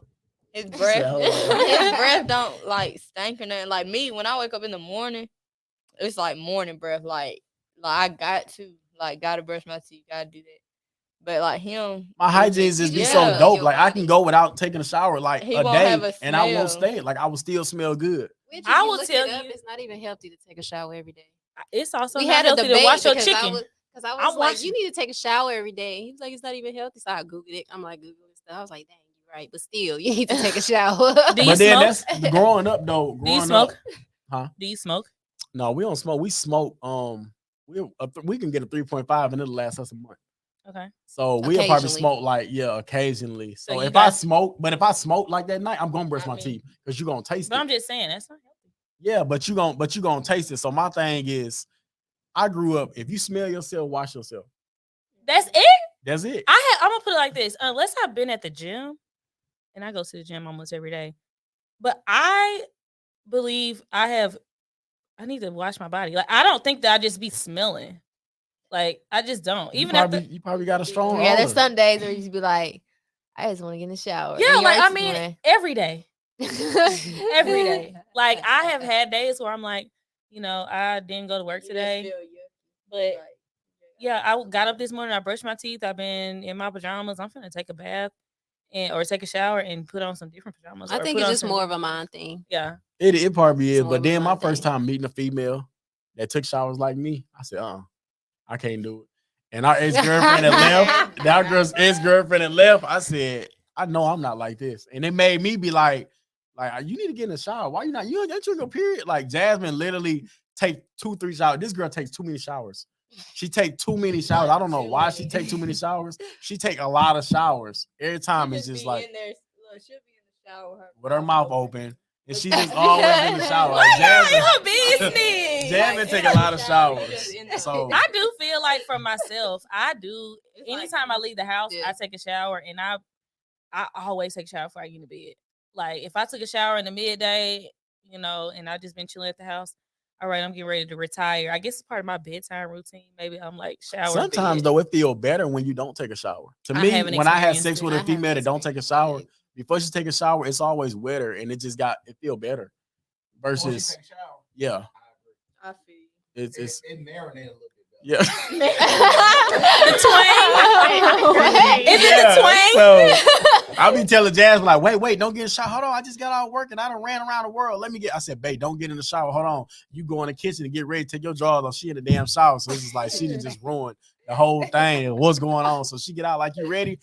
I'm not one of them But one. at the I don't same want time, to. I don't want to do nothing unless I'm clean. Like, you know, Yes. been working all day. I can understand It's that. a lot of fluids going I can understand that, on. but all them fluids can come on you like it feel good. It feel better. It feel better than you washing all that stuff off. Just leave it there. Just let it sit. Like let it sit on me. I ain't never So- lived with a man, so I don't understand. I've seen that meme about the men having sex with women and they know their vagina have a smell, but they still do it anyway because she got good. It stank and he still. It And still smells. I wouldn't be able to do that. So that's definitely a turn off to me. If it got a stench like a smell, it's gone. I guess because that's come with growing up. Sometimes you can smell chlamydia. Sometimes you can smell STDs. Sometimes you can smell like a lot of infections, Bacteria. and that's just like, like it got to smell. But if you see that infection or see that bacteria, sometimes that white stuff sometimes a lot of white stuff create bacterial infections, and I ignore that. Like that shit look good. Like leave that on as long as it ain't got to smell. I know. That's my confection. I know. It tastes sweet. No. Oh shit! I ain't never. I ain't never get.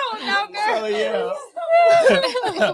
But yeah, definitely don't take a shower. Like leave it just like that. Oh my god, child, I don't even know what to ask y'all. This. Especially if your hygiene is to where you can go and sweat and go your whole day and you don't come in smelling like fish and it's just like a stinking smell. Oh, yeah. But if you just come in and it just smell like sweat, like we can definitely do that. Like it's dope. Especially you ever had sex after you do wash up. You had sex and y'all having sex so much, you start sweating. Everything just start getting so moist. Everything is just moist. That's how I feel. It's just moist. It ain't, frictiony. Like it's too frictiony. Like I where everything believe go. you. I believe. I just You ain't never had it. well, I haven't been with a woman like so I don't know With a man, about different though. coochies. Yeah, you ain't never had it. Just like But see, I've never lived with a man. so you ain't never just got a quickie or one night stand, just stop by. I Like mean, you just come home and after a long day. come home. She to said who? she ain't never been. She ain't never lived with a man. But She they ain't never pull lived with a up. man. Cause yeah, though. like usually if I'm like, okay, I'm gonna go see And if my a man man, say I'm pull gonna up, you gonna take a shower.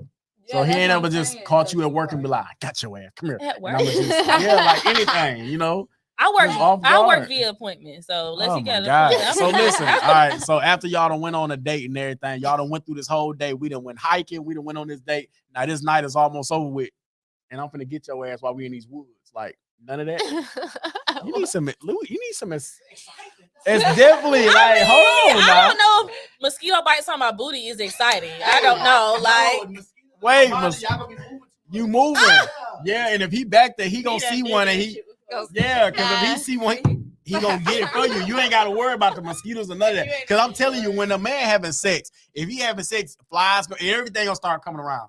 But while he doing it, he gonna be fanning everything for you, and all you gotta do is just sit there. Cause I make sure, like I don't want no fly. Like I make sure I fan. I do everything. Oh my God. So you ain't gotta worry about like none of that. It's dope. It's I might real have to dope. incorporate some of these things. Yeah, like what about toys? Like Oh, this ain't an interview about me, okay. but I mean, Yeah, you did. She did, Okay. didn't you? So what about toys? But I did ask you what's off limits in Ain't respect. nothing off limits. So for Okay. me, I'm not against that. Mama, I'm sorry you listening. I'm not against incorporating things, and I feel like in a relationship with a man and a woman, or even a woman and a woman. But in my case, I don't feel like that there is too many things that would make me say no. I will say there are certain things I'm reserving for my husband that boyfriends just So can't you be like doing. swings, handcuffs, and everything. You the one in the back of the mailbox when she be Jerome, like, she just said her mama on there. it's alive. Ain't I know. everything, nothing off I'm limits. grown. I mean, I'm She's Listen. so blunt. I mean, I'm not against that. Like, it's certain things I'm reserving for my husband, but as long as it's fun. I feel So like do you use like actual dildos? it's not my preference. Okay. It is. I'm sorry, Daddy. Too. You might want to sign out. I don't know where this is going. I'm not. It's not my preference to use those. So. Can I ask y'all a question? I got a good question. What's that? Can I ask? I want to interrupt. Go ahead. Yeah. Okay. So when I was in school with Can you hear yourself? No, I'm asking. I'm just gonna ask it, and I just put it on the screen. But when I was in school with white women, right? White women believe that they will save their vagina for marriage, but they will get sex in the Anal. And black women would have sex vaginally, but say that anal for marriage. Which one y'all think make more sense? I don't know. We don't do anal. I'm just saying, but Which one make more sense? I feel like you should definitely say your vagina before you say your anal. So growing up with me, and growing up with me in school, it was always females would rather actually give you head before they actually let you hit.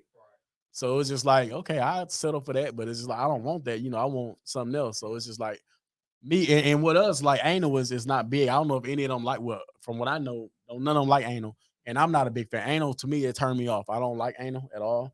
All the toys that we have, everything that we got is a sucker vibrator. We don't do no inserting, which they are curious, y'all, about a strap on. They are curious about that. And my only thing about that is, I guess, huh? Hell No. My only thing about the strap on with them is, I think they just want to try. It ain't even just them. I think they just want to try to see how it is. But when they get a strap on, I feel like they're gonna see how much work it actually take for a man to do versus what they're doing, because they're not doing nothing. They're literally pillow princesses. And when you get that strap on, it's all about that stroke. It's about how you move. So when they get this strap on and they do it, they're gonna see how boring that sex is when they do it to this girl. So on the strap. I think they have one that vibrates. Yeah, it vibrates Right at there, the- yeah. She knows. She did her research. So yeah. It'll be satisfying. Oh wow. Okay. Well, y'all really be turning up. Y'all gonna kill OnlyFans. Y'all gonna be a top earner. If y'all gonna be doing the vibrate dildos and all that kind of stuff. Okay. I did have another question, but it's completely off topic from this. So when you guys have like big decisions that you make within the group, do you guys normally sit down and talk? And is it a unanimous thing, or is it something where one person would consider everybody else's decision, but still ultimately is gonna make the best decision, which may not necessarily be in that favor? That's what we all on. As long as everybody, I agree, and whatever you disagree on, you're left out because you got more agrees. You got more people saying, okay, you agree with this, you agree with this. It's just like once one outvote, three outvote the one, Yeah. then that's it. Okay. So we vote on something. Then if everybody feel that mutual decision to be like, okay, I understand, I want to do that, I want to do that, I want to do that, but you be like, I don't want to do that, you just going to be in your But feelings if because it's it's 4 of us. So if it's like two don't like it, two do like it, then we'll have to like talk about it. Figure something out, Okay. a solution. Dig in deeper. Yeah. yeah. So kinda would feel you like- say you are like the head of your household, or do you I'm think that you're definitely equal? yeah, I am. No, I'm definitely the head as far as like I said, I feel like that comes back to being actually a leader and being an Mhm. alpha male, and that comes back to where you got a lot of questions too, where women be like, "Well, you poly, so why can't I have multiple men?" You can. A woman can have multiple men, but I feel like to me, a woman gotta have multiple men. It's just me. I feel like in order for a woman to have multiple men, the men have to be bisexual. And why is because a man has a alpha male mentality to where you can't bring another man into a household with another man doing manly things. It's on us and it's in us to actually be that man, to be able to provide, to be able to be a protector, to be all of this stuff. So just to be able to let another man and you submit to another man, you got to have some type of feminine within yourself. So I wouldn't be able to do a poly with a female with another man, but I can do poly with multiple women. But like I said, unless you got a high sex drive, honestly, to me, I feel like T can do poly with multiple men because she does have a high sex drive, but you got to be willing to fuck all the time and have all your holes plunged. So, And I don't want all my hoes plunged. so that's what I'm saying. It comes with that's what I'm saying. So a lot of women that say they do want multiple men, as long as you want to get fucked 3, 4, 5 times a day, because men sometimes do have high sex drives too. And as long as you do want to have a nigga fucking you in your ass and your pussy all at the same time, like you got to be ready for all that. So don't ask for something I feel like that you're not ready for. Okay. So But some of the relationships, like say you got 3 men or 2 men and 1 woman, one of them will be for like intimacy, and then the other one to handle like your emotions. You yeah, know what some I'm of them they saying? all don't interact. Like it's like different. Types. Yeah, Okay, like different this dynamics. person does this for you, and then this person does this for you. But yeah, you do got something like that, like I said. So don't take that from me to where I said, you got to be bi and all that, because you do got something like that to where men not bi, they just with the female. But it'd be hard for us to lay in a bed and your leg end up getting on my leg, and it's not her leg. And I know this our girl, and I know this our girl, but your leg is hard, it's hairier, and it's not right, to where it just I don't want to feel that unless we sleep in separate bedrooms. But it's gonna come times with both this being both our girl to where I know she just got done sucking your dick. Now she coming here kissing me. So I feel like you really gotta be able to be real. I don't see an alpha male actually doing that, Right. because this is like me thinking in my head like, man, I already know how she gobble, and I know she just went in there went crazy on your shit. Now she want to come here talking about baking me a kiss. Like, what the fuck? Yeah. Like, you gotta definitely be able to I like agree. everything. Like, y'all gotta like that. Okay. So So would you say, as wives, do you feel like you are submissive to him in some regard? Yeah, definitely. So with that dynamic being that you would be like the head of the household and they are submissive to you, how would that coexist with you all being equal as far as voting? Was there ever a way that your dominance would trump the voting system? that comes with me actually being able to respect them Okay. as a man. So that comes where I said with pride. There's a lot of situations where I feel like I had to take my pride down as a man to let them make decisions within women, my queens. Mhm. So if they do be like, if I say we're going here today and they be like, we don't want to do this, we want to go finger painting. Right. Okay, I wanted to go to the gun range, but y'all want to go finger painting. Okay, so let me sit down as a man and see what my women want to do. So I'm gonna let them make that decision. So my dominance really come with, making sure that their mentality good, making sure everybody doing what they got to do as women, making sure the house good, making sure I raise these kids, because sometimes I can't expect them to teach kids that us as men got to teach these kids. So that's where my really dominance come from. It's just like being able to be a leader. And even with females just thinking about poly, it's always good to be able to make sure you're being poly with the right man that's a right leader. Because if you're poly with the wrong person, they can definitely mislead you. And then you got a lot of people like you, for instance, that said you never done poly and you don't think you can do that because you too jealous. But I feel like that jealousy definitely comes from a lot of your relationships where men either fucked over you or you done fucked over them, or it's just like men can't be trusted to where you know you can't trust this person or you can't trust it. Your insecurities build up within the years of a man always fucking over you, always doing something to you. So it's just like, how can I trust this man? But when you got the right man actually come in to give you a better understanding, to be able to show you that you're a woman and I'm gonna respect you, and any woman that comes in, you're gonna respect them, and we're gonna respect each other, and we're gonna build together. I feel like that definitely comes to, but like I said, it's a preference for everybody, you know. Ain't nothing wrong with monogamy or poly, you know, everybody, whatever you prefer. So, but I feel like you said, how would I be if I was a one man? If I was curious, you said 10% and the other 90, I'm not. I feel like I'll be able to get you. I feel like I will. I feel like if I was to take you on a date, I would take you on a date, me and you. But I feel like I will have a conversation with you because you're very open and you got good communication. I feel like I will be able to understand you. I'll be able to understand where you come from because you come from a mother and a father being in the household. So I feel like I'll be able to get you. I'll be able to get you. I just want to speak to the camera real quick and clarify a couple things that he said. I have not experienced trauma in a relationship. Of course, I've had my fair share of ups and downs. I'm blessed that I can say in my adult dating life, I have not experienced any cheating or anything that I would say a man has kind of mentally broke me. I mean, you know, I've dealt with men that aren't great, but I don't feel like that I move forward with any hurt or insecurity. Or So how many like relationships you been in? As an adult, I have been in 3. How did they end? I ended 2, and the last one he ended it. All right, why did they end? The one that I'm comfortable sharing, which would be the latest one. It ended. He was in the military. He got deployed somewhere else, and I think the distance gave us the opportunity to see that we don't view marriage in the same regard, and we don't view our roles in the same regard. And so it hurt, you know, that he came to that conclusion earlier than I had. But once I was able to process that relationship being over and able to like look back and be like, I wouldn't be here if I was in that relationship. I would be in Qatar or in a different country following behind my little military man. I would not have started my business. I would not have been sitting in front of you guys today. And so he was older than I was, so like about 3 years older than I was. So I think his maturity led him to that path, and the distance also did quicker than me. But I would say today I'm comfortable knowing that we are not together. So do you know that they say Who's they? Statistics Okay. say that some of the most men that cheat is in the military? True. So do you feel like he ever cheated on you? I don't have any proof. I never had any feeling that he was unfaithful. But I will say, I feel like that was slightly familiar territory. Before my dad became an attorney, he was in the military when he married my mom. And so just seeing her, you know, be with my dad and us moving from Hawaii to Kansas to Alabama, you know, it was comfortable for me to be with the man. And my mom was definitely submissive to her husband.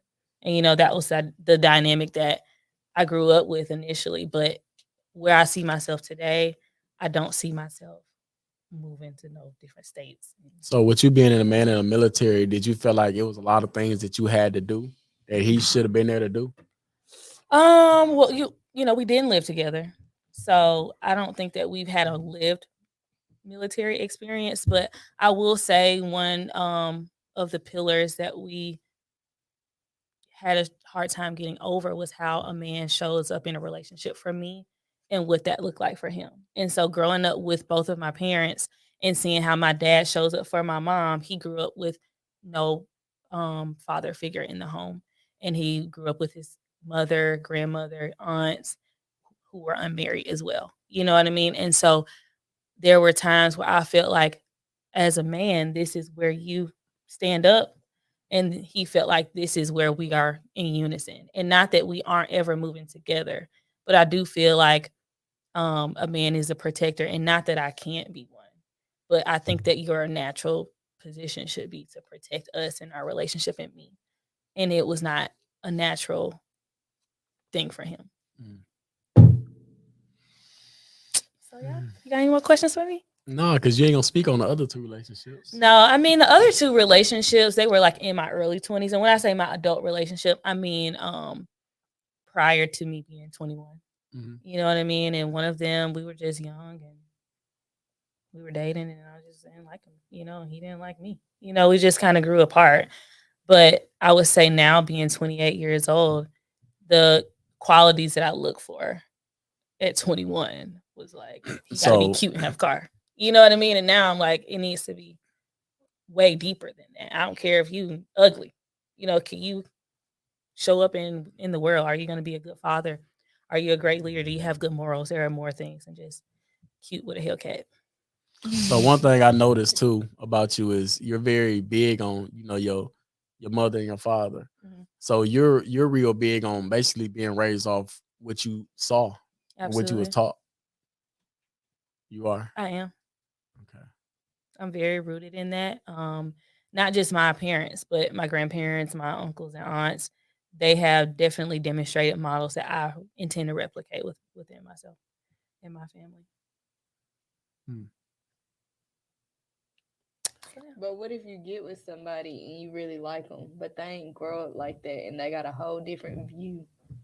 Will you settle like for what That they word want to settle. do instead of what you how you I grew would say, I don't want to say settle. I would compromise. I mean, I don't think that I am just the way of the land, and if it's not how I see fit, it's crazy, because I do understand that there are different dynamics that coexist and that are successful. Um, but I will say that I intend for my kids to grow up better than I did, and I grew up great. And so if this game plan is going to slightly deviate from what I was used to, but it's going to get us to where my kids are going to be in a better place. Their kids are, and we're just going to continue to elevate our families. I'm absolutely open to that. I ain't gonna lie. I don't know if that's a poly dynamic though. That's what I It's not. It's not something that's natural for me. And I'm not naturally interested in women either. And so I think it would be unfair for me to be trying to go into a polyamorous relationship, because I think you're cute. You know what I mean? Like, your girl, your hair is cute. Your lashes is cute. All of you ladies are beautiful. I don't know if I want to see you in the morning when I wake up. And not just you, but just any woman. I don't know if I want to roll over and your bonnet is next to me. I don't. But you just said you don't know. I can confirm. I don't. It's not an interest of mine. But I do have someone that I'm familiar with that is in a lifestyle, and it's great for him and his wife, and they're happy, and I'm happy for them. But I know I would not be a great. I would not be great. And you said a lot of these relationships that you had, so they didn't end in cheating, or it wasn't no lying and all that stuff.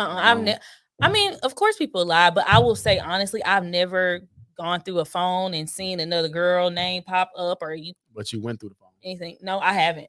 I haven't ever been through anybody's phone. Okay. I never have had any inkling that my partner was unfaithful. If he was great at it.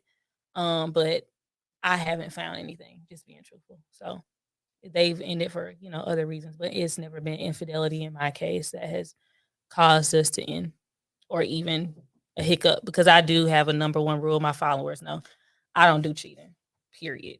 If you cheat on me, you have a better chance of getting your beards to connect and getting me back, because I don't want to be with you. So think about this. Have you ever did any type of deep roots of where you actually come from? No. Okay. So do you know the word cheating is something that we as people never knew what it was? Cheating, envy, any of that stuff, jealousy. We never knew what any of that was. True. But I am of the belief, I mean, you can have your own interpretation, but just coming from the background with my dad being an attorney, I am a land of the law type of girl. You know what I mean? So if we're talking about the semantics and how we feel about the words, that's one thing, but I'm not going to argue the origin of the word, because it is concrete in the world. Between us, it could be different, but it is, concrete. What is the word called that people who create the dictionary? I think it starts with a F or a L, but I think it's like Lex or something. Lexicon. Is it lexicon? Mhm. But they're like professionals, in that sense. I'm not a professional when it comes to dictionary definition nor word construct. So I don't argue those things. Now, if you want to argue semantics about how we feel about them, I'm game. But if you want to argue about the origin of it, Yeah. I think that it's hard for us to pick that apart when we are not even. I mean, I don't know about your background, but I ain't got no background in language like that. So one thing about our kids, a lot of people say, with us having kids is, I feel like us as growing up as kids, when you playing with a toy and you got another child that try to come play with that toy, us as kids never know what stop being stingy mean until it actually be put into us. Us as kids never know what share your stuff mean until it actually be put into us to actually share this. So to actually just be able to be out here, I feel like, like I tell them, I feel like the only way to live the American dream is to live the American lie. You gotta live the American lie to live the American dream. It's a lot of stuff in this world that I feel like we're not woke about, that we don't want to be woke about. Why? Because we're as people is scared to know the real. And it's just like you never know what to follow. You never know what you actually believing in.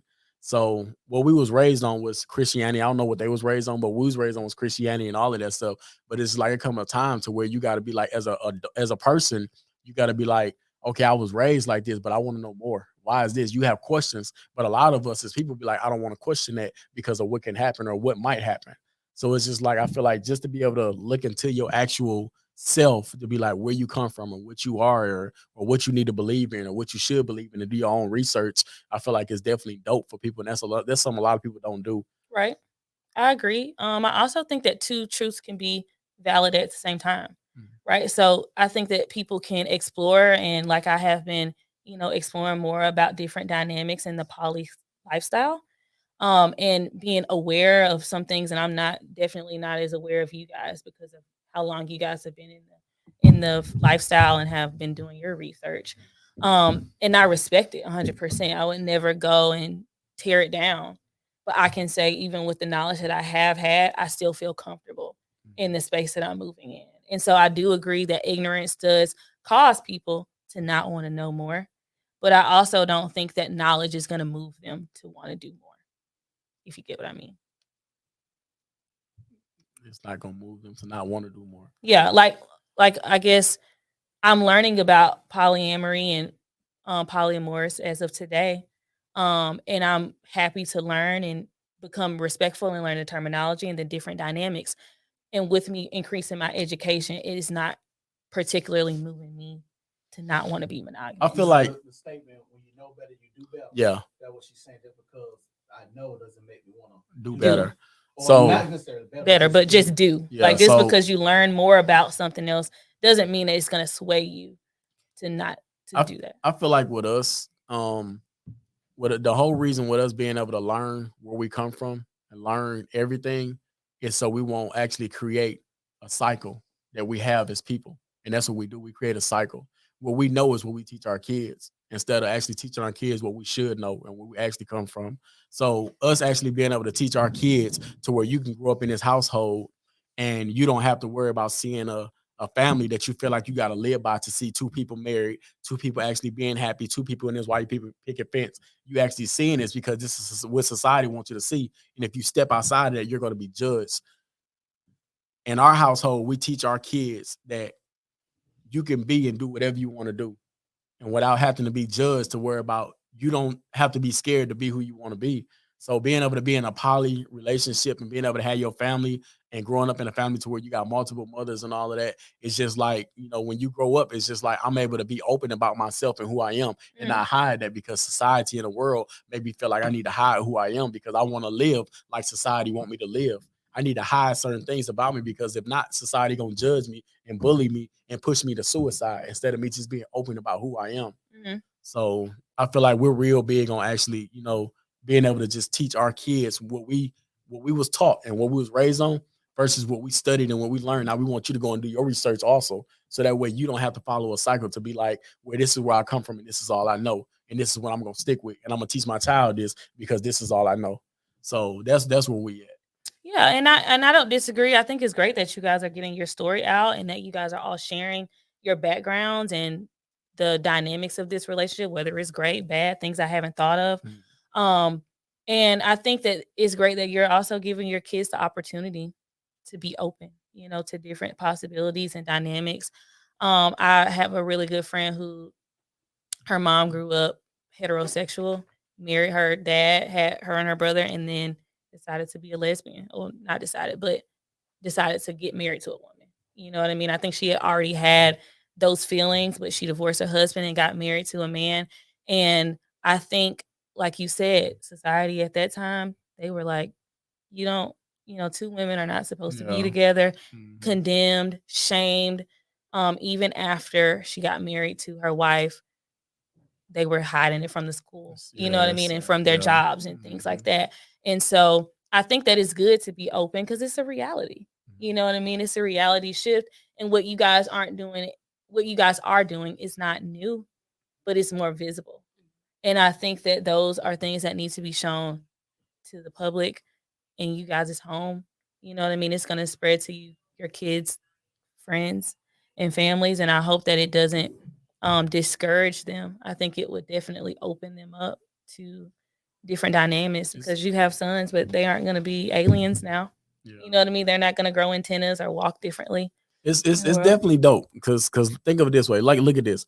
Imagine your child going to school. When your child go to school, right? Mhm. You got how many different subjects in school? 5, You got 5 subjects.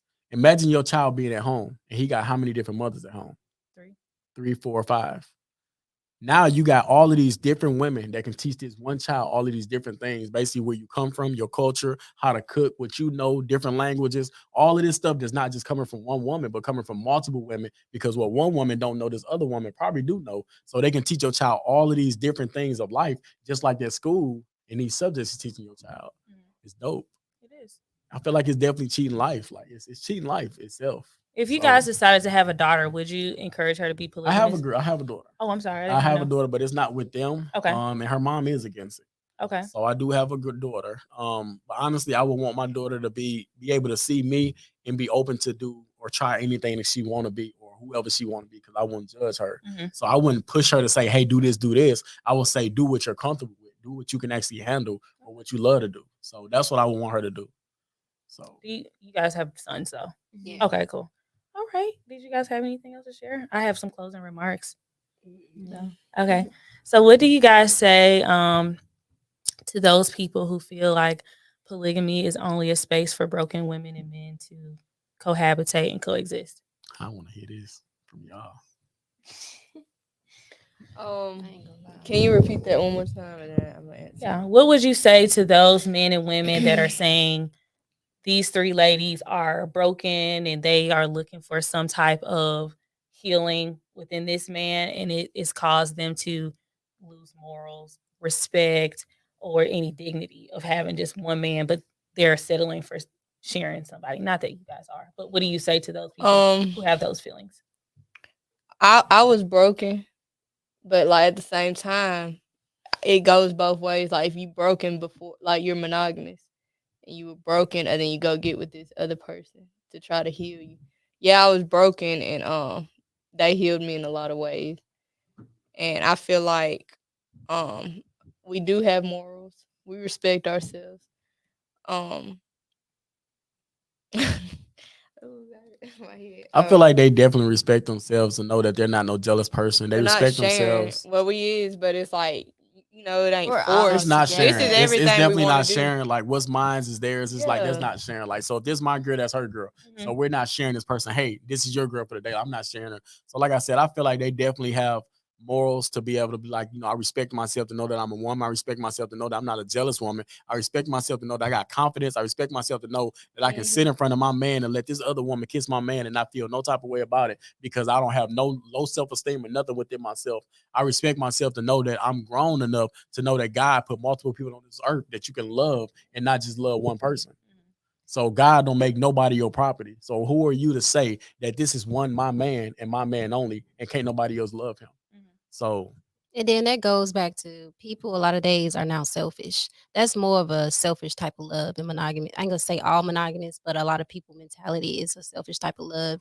And I feel like you did ask the question, what you feel about you change now that you do poly. I feel like over the years of me doing poly, I've learned to love more selfishly. selfishly. Like I have a more selfless love. Yeah. I have a more unpossessive mindset because tend to a monogamous relationship, you have a more possessive mindset. Like he's mine, she's mine, and it's just I feel like that's unhealthy.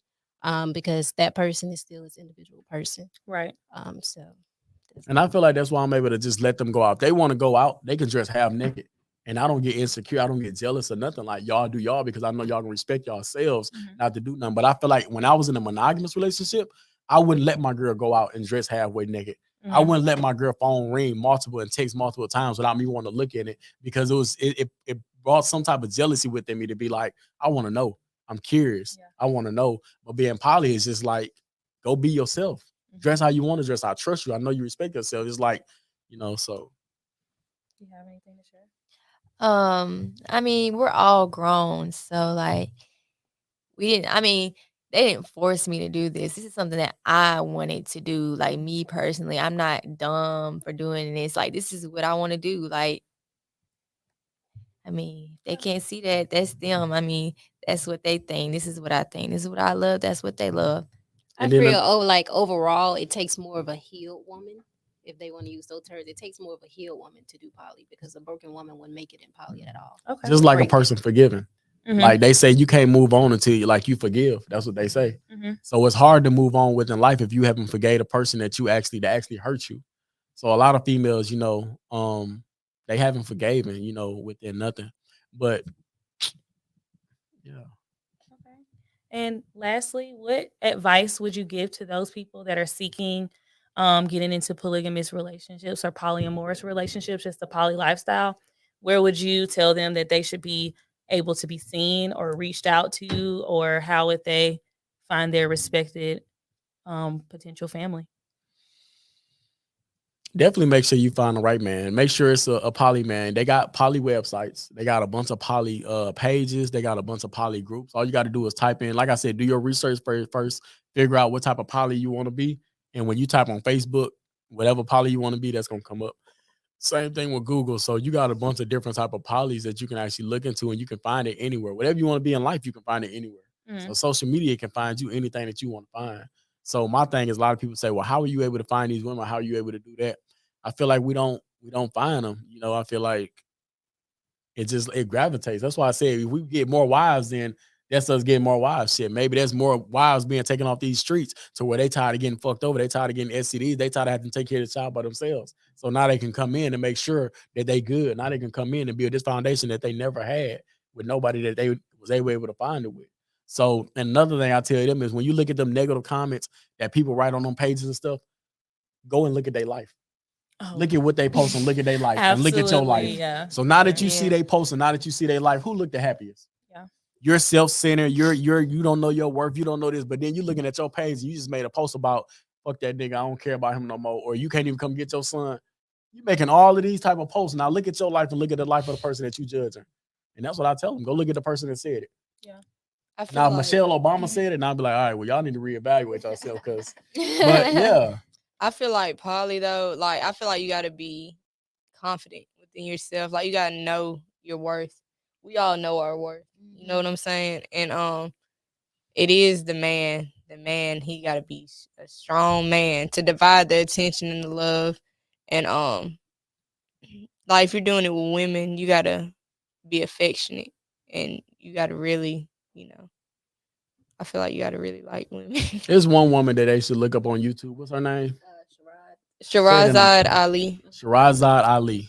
She's dope. And she speak on it. She speak on poly and she say, I don't like it. Huh? Shirazad Ali. Really? Really? I'm not She got books and everything. She's very smart. Because one of her books, she says sometimes you gotta pop it in the mouth. If she get I didn't know that. She's very dope. Blunt.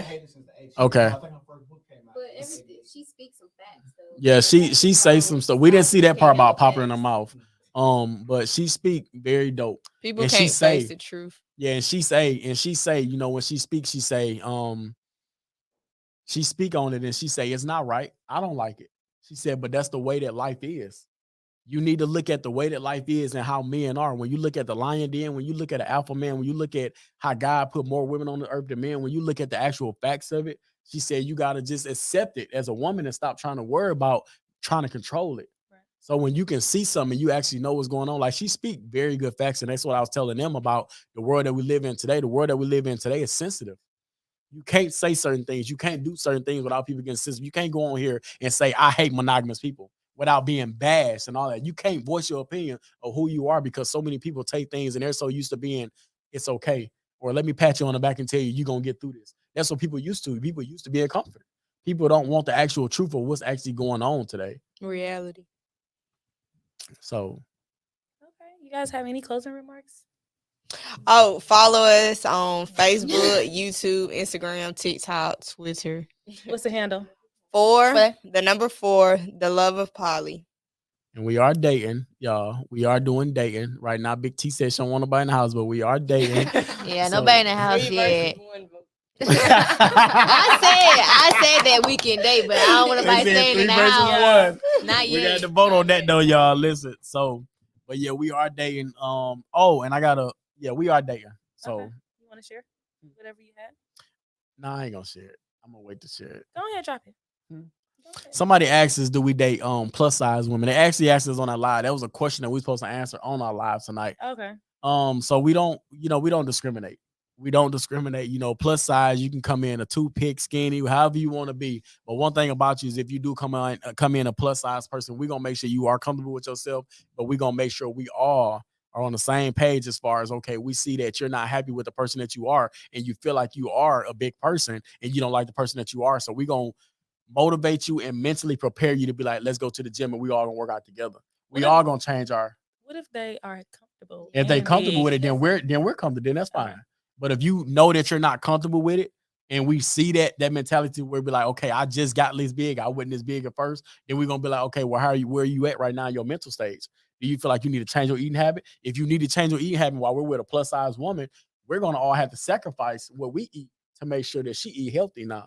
So we do definitely make sacrifices within our relationship to make sure whoever we bring in, we make sure that they are good. If you feel like you ain't eating enough, shit, we're gonna have to sacrifice, and somebody gonna have to take some food off their plate to put on her plate to get her more. Well, I guess I can because I barely eat. Yeah. So we're gonna definitely I be have like, to do Jasmine that. ain't gonna eat this. I'm gonna get another one.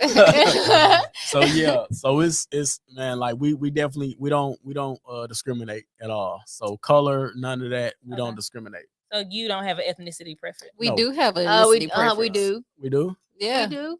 I didn't know. I assume You did know. We do. Black and you queens. know.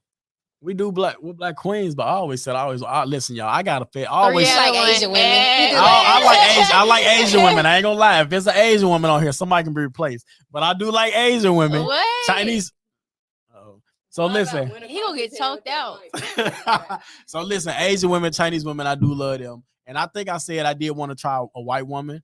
They probably not with that, but I just saying how white women is so caring and all of that stuff. A white woman. They are is not gonna sensitive. be They're able not gonna be able to deal with They're me too at all sensitive. because I can't deal. We not A doing sensitive that. person. I can't say that you can put someone being more caring on an ethnicity. I mean, they're more. They are. I'm not. Listen. I tell this all the time to black men, but I feel like I don't know if I should say this on camera. Yeah. But I feel like black men deal with white women because, to me, I feel like they run over. to me, that's what I'm saying. I feel like black men deal with white women because black men are, I'm not gonna say weak, but they don't have that alpha male Beta. They don't have that beta in them. So they they are beta. They are beta. Okay. Yeah. So black men deal with white women because that's somebody, like they say, I can't deal with a black woman because they don't listen, but you can deal with a white woman because they do.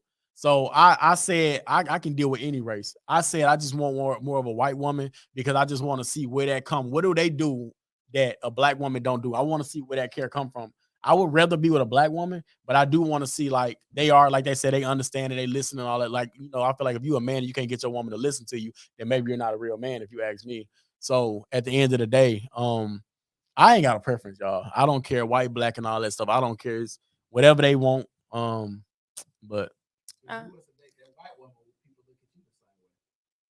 as a weak man, I feel like if they got the mentality and they think like I think, they probably would. Especially if you got the type of white woman that's just a yes woman.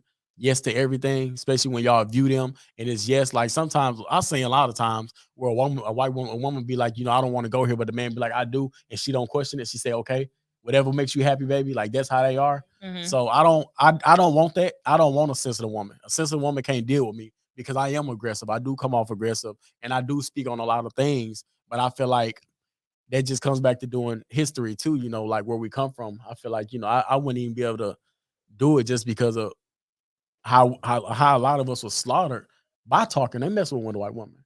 So I said I wanted to try it and we tried it, but it didn't work. But it was just like, I don't know. I think you should stick with the Black queens. I think you have reached the epitome of the woman that you could ever get to. Because I'm just gonna speak for the ladies sitting here. They look like they handling their business. I don't think it's an Asian woman or a white woman that can come in and top what they doing. So That'd be a question for them too, though. They moms, do you guys think so? Listen, they moms white. I know. I mean, I know. So what do y'all think? I will say this. I do feel like there are characteristics that may be more prominent in one race than another, but I do think every race has the propensity to have those characteristics, right? So do you guys feel like you are not caring?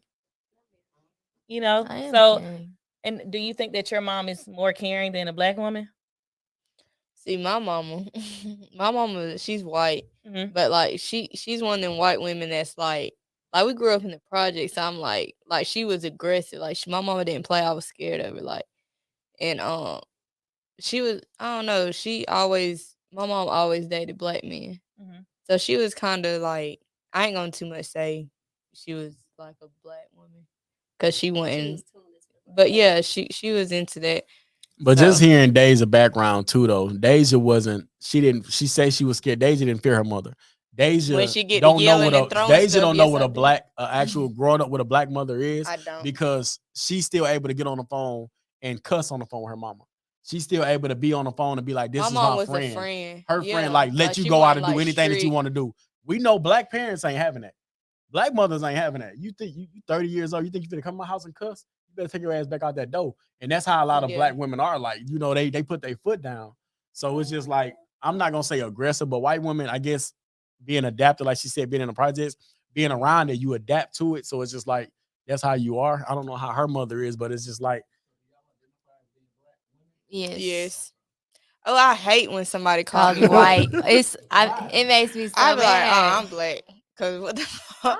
I thought the sentiment was like if you are Like on my birth certificate it says African American. Black African yeah, but I thought American. like if you had any color that you are not white. Isn't that usually how you move? Like if you are You're Asian colored. and white, Like you're back Asian. in the day. Well, it just depends on how you identify them. True. Because I met mixed women or men that don't identify as being Black. yeah. You feel what I'm saying?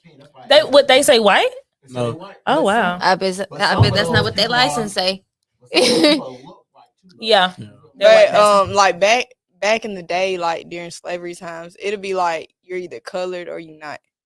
I think I would have been a house So we're slave. colored. You know what I'm She saying? We're said, mixed. so we biracial. I just want So- people to know I'm not white. I'm Black. Yeah. Yeah. I definitely feel like you have Black features.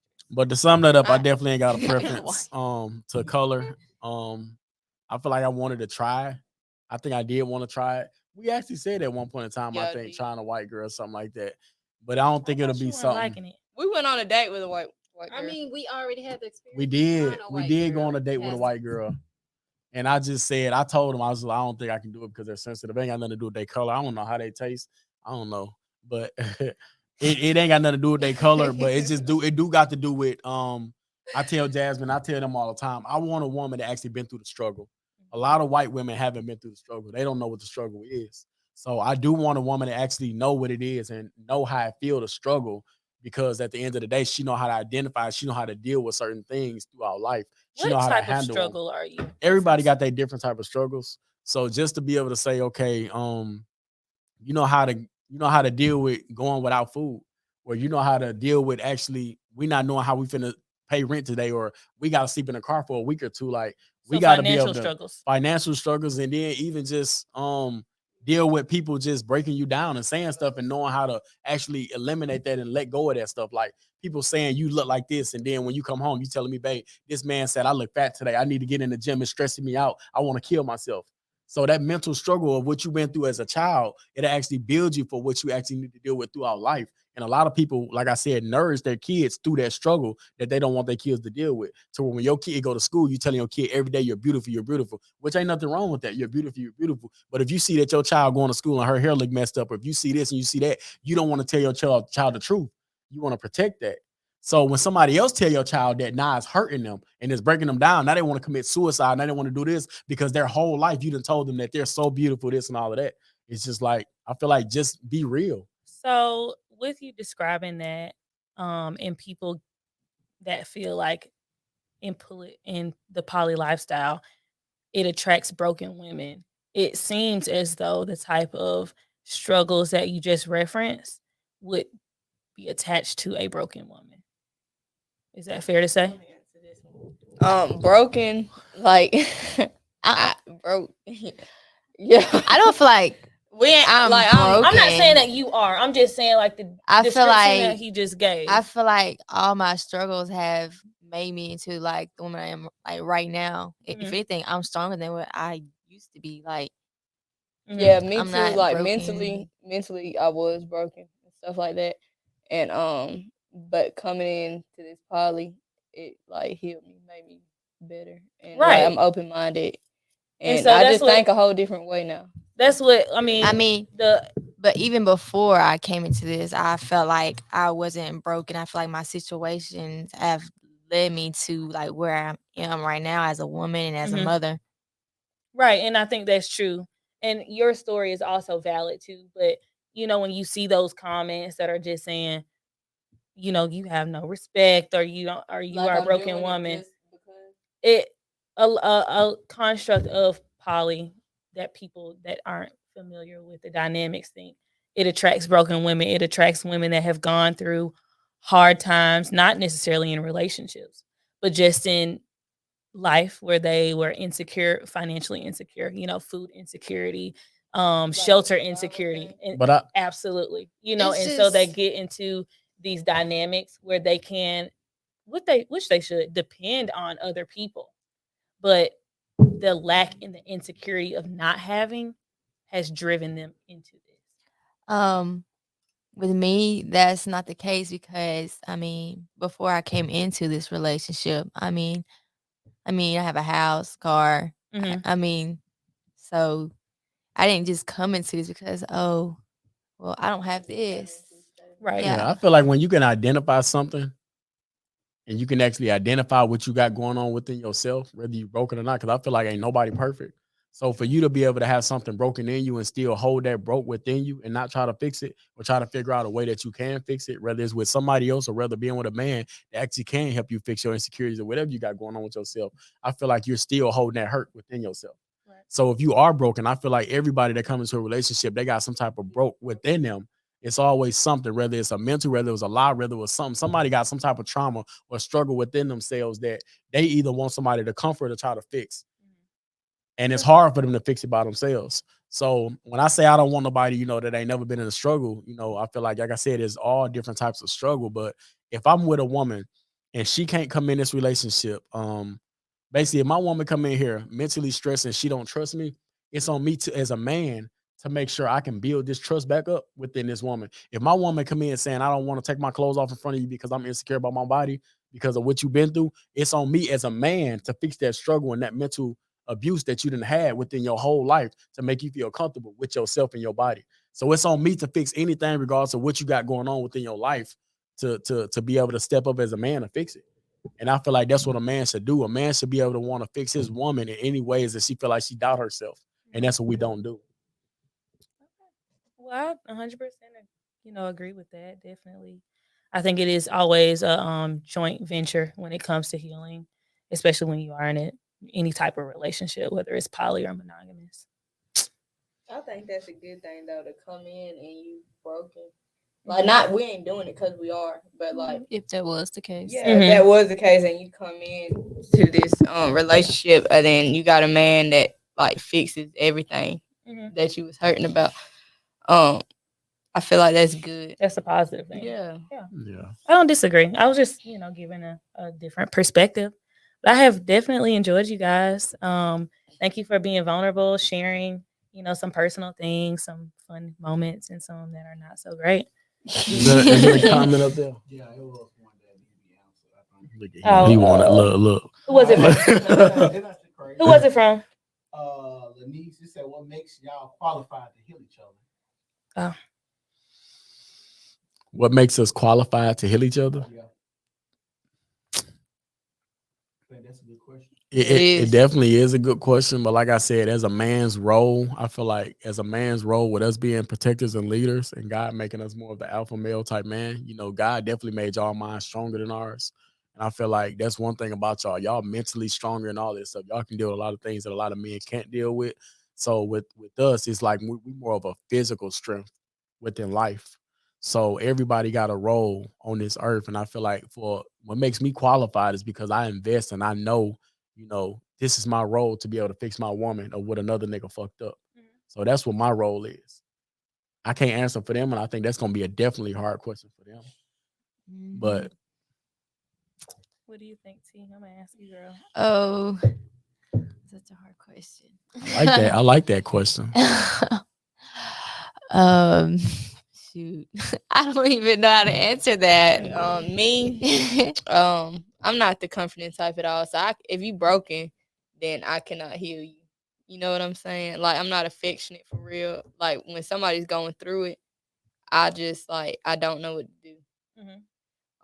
I can relate to some stuff and I can give you advice, but as far as like comforting and fixing it, I would leave that up to Jerome. Why do you feel like he can do those things? Like, what about him is like? I feel like he's a man. Like, he's stronger than we is. We're emotional, so we're gonna tell you it's okay. He's gonna tell you how to fix it and like what you're doing wrong and why this is the way it is. We automatically just try to rub your back, tell you it's okay, everything's gonna be good. But it's just him. I don't know. It's how he tell. I don't know. I think it's more. I don't think the women necessarily were saying that we can heal a broken person. Because I don't feel like I have that capability. Right. I don't feel like I understand people that well to even have that capability. But I do feel like I like to push love off on people because I feel like love can heal certain things. And if I have that, why not share it? But with Rome challenge people. And a lot of people don't have that challenge in life and they need that. He's like that dad, that tough dad. Yeah, that push you and motivates you. You got a problem, oh, he gonna spill it out for you. Like he's not gonna sugarcoat anything. And a lot of people need that. And a lot of people don't have that because they still used to people sugarcoating everything. Right. So he'll definitely challenge you in areas you'll never be challenged. And he'll put you to the test. In a good way. Yeah. In a good way. Yeah. So and he's very good with understanding people as well. And I don't know, he's a rare breed. Like he's his mind is like, to me, is out of this world. Like he's out of this box. And for me to have him in my life, like half of the things that I have, I wouldn't have known without him. Like he has guided me on this great journey. Like I have a happy life. I have all these things. And I feel like if I didn't have that guidance that he gave me, I would not be where I am in life today. And I feel like a lot of people need that from a man. I agree. So that goes back to if I was listening to them, their answers and all of that stuff, us as people, that's one thing I do speak on with this, which is an activism that I speak on. A lot of black men not being protected. We don't have a lot of things out here. We don't have a lot of people that we can turn to. We don't have a lot of people on our side. We don't have a lot of mental places we can go to. We don't have a lot of help out here from the government. Even if we got kids, it's a lot of assistance that we can't get. And that's one thing I feel like us as black men don't have, and we're not protected at all. So just by hearing these ladies and just by hearing these women and other women watching, they wouldn't really point out the real fact. And the real fact is he do all of this. So how do y'all heal him? He do all of this healing. So how do y'all heal him? And that's one thing that a lot of people, like I said, a lot of women in general don't point out, but they will point out us, if it was us as men sitting here and we would say, oh, she heal us. But then it's just like women gonna point out, well, why y'all don't heal him? What do y'all do for her? What do y'all do for her? What do y'all do for her? So I feel like definitely black men in general is definitely torn down in the world that we live in. And we gotta bear on our back to where we gotta withhold something to where we gotta look like this. For one, we already can't walk these streets. For two, then we gotta have to walk these streets of being racially profiled, come home and then be questioning all that stuff. And then after you do that, you got to make sure you show up for your kids because it's a lot of kids that got black fathers that's not in these households or coming to these schools to see these kids. And then after you do that, you got to make sure you go to work because now you got a deadbeat father that's not at home with his kids or his woman. So it's a lot that I feel like black men that are with, they got to withhold and they got to stand on and they got to prove within life because there was so much on them that they got to do. So we definitely do. We got a lot, you know. Yeah, a lot of healing. I mean, needs to happen within the black community. I think, especially with black men as well, because they don't have a lot of outlets, and I feel like they don't always get the protection, that they deserve. It's our God given right to show up in the world how we want to, and there are a lot of times where they are often torn down. You know what I mean? So I definitely agree. Did you want to share anything? No. Well, thank you guys for tuning in with us. We are out. Peace.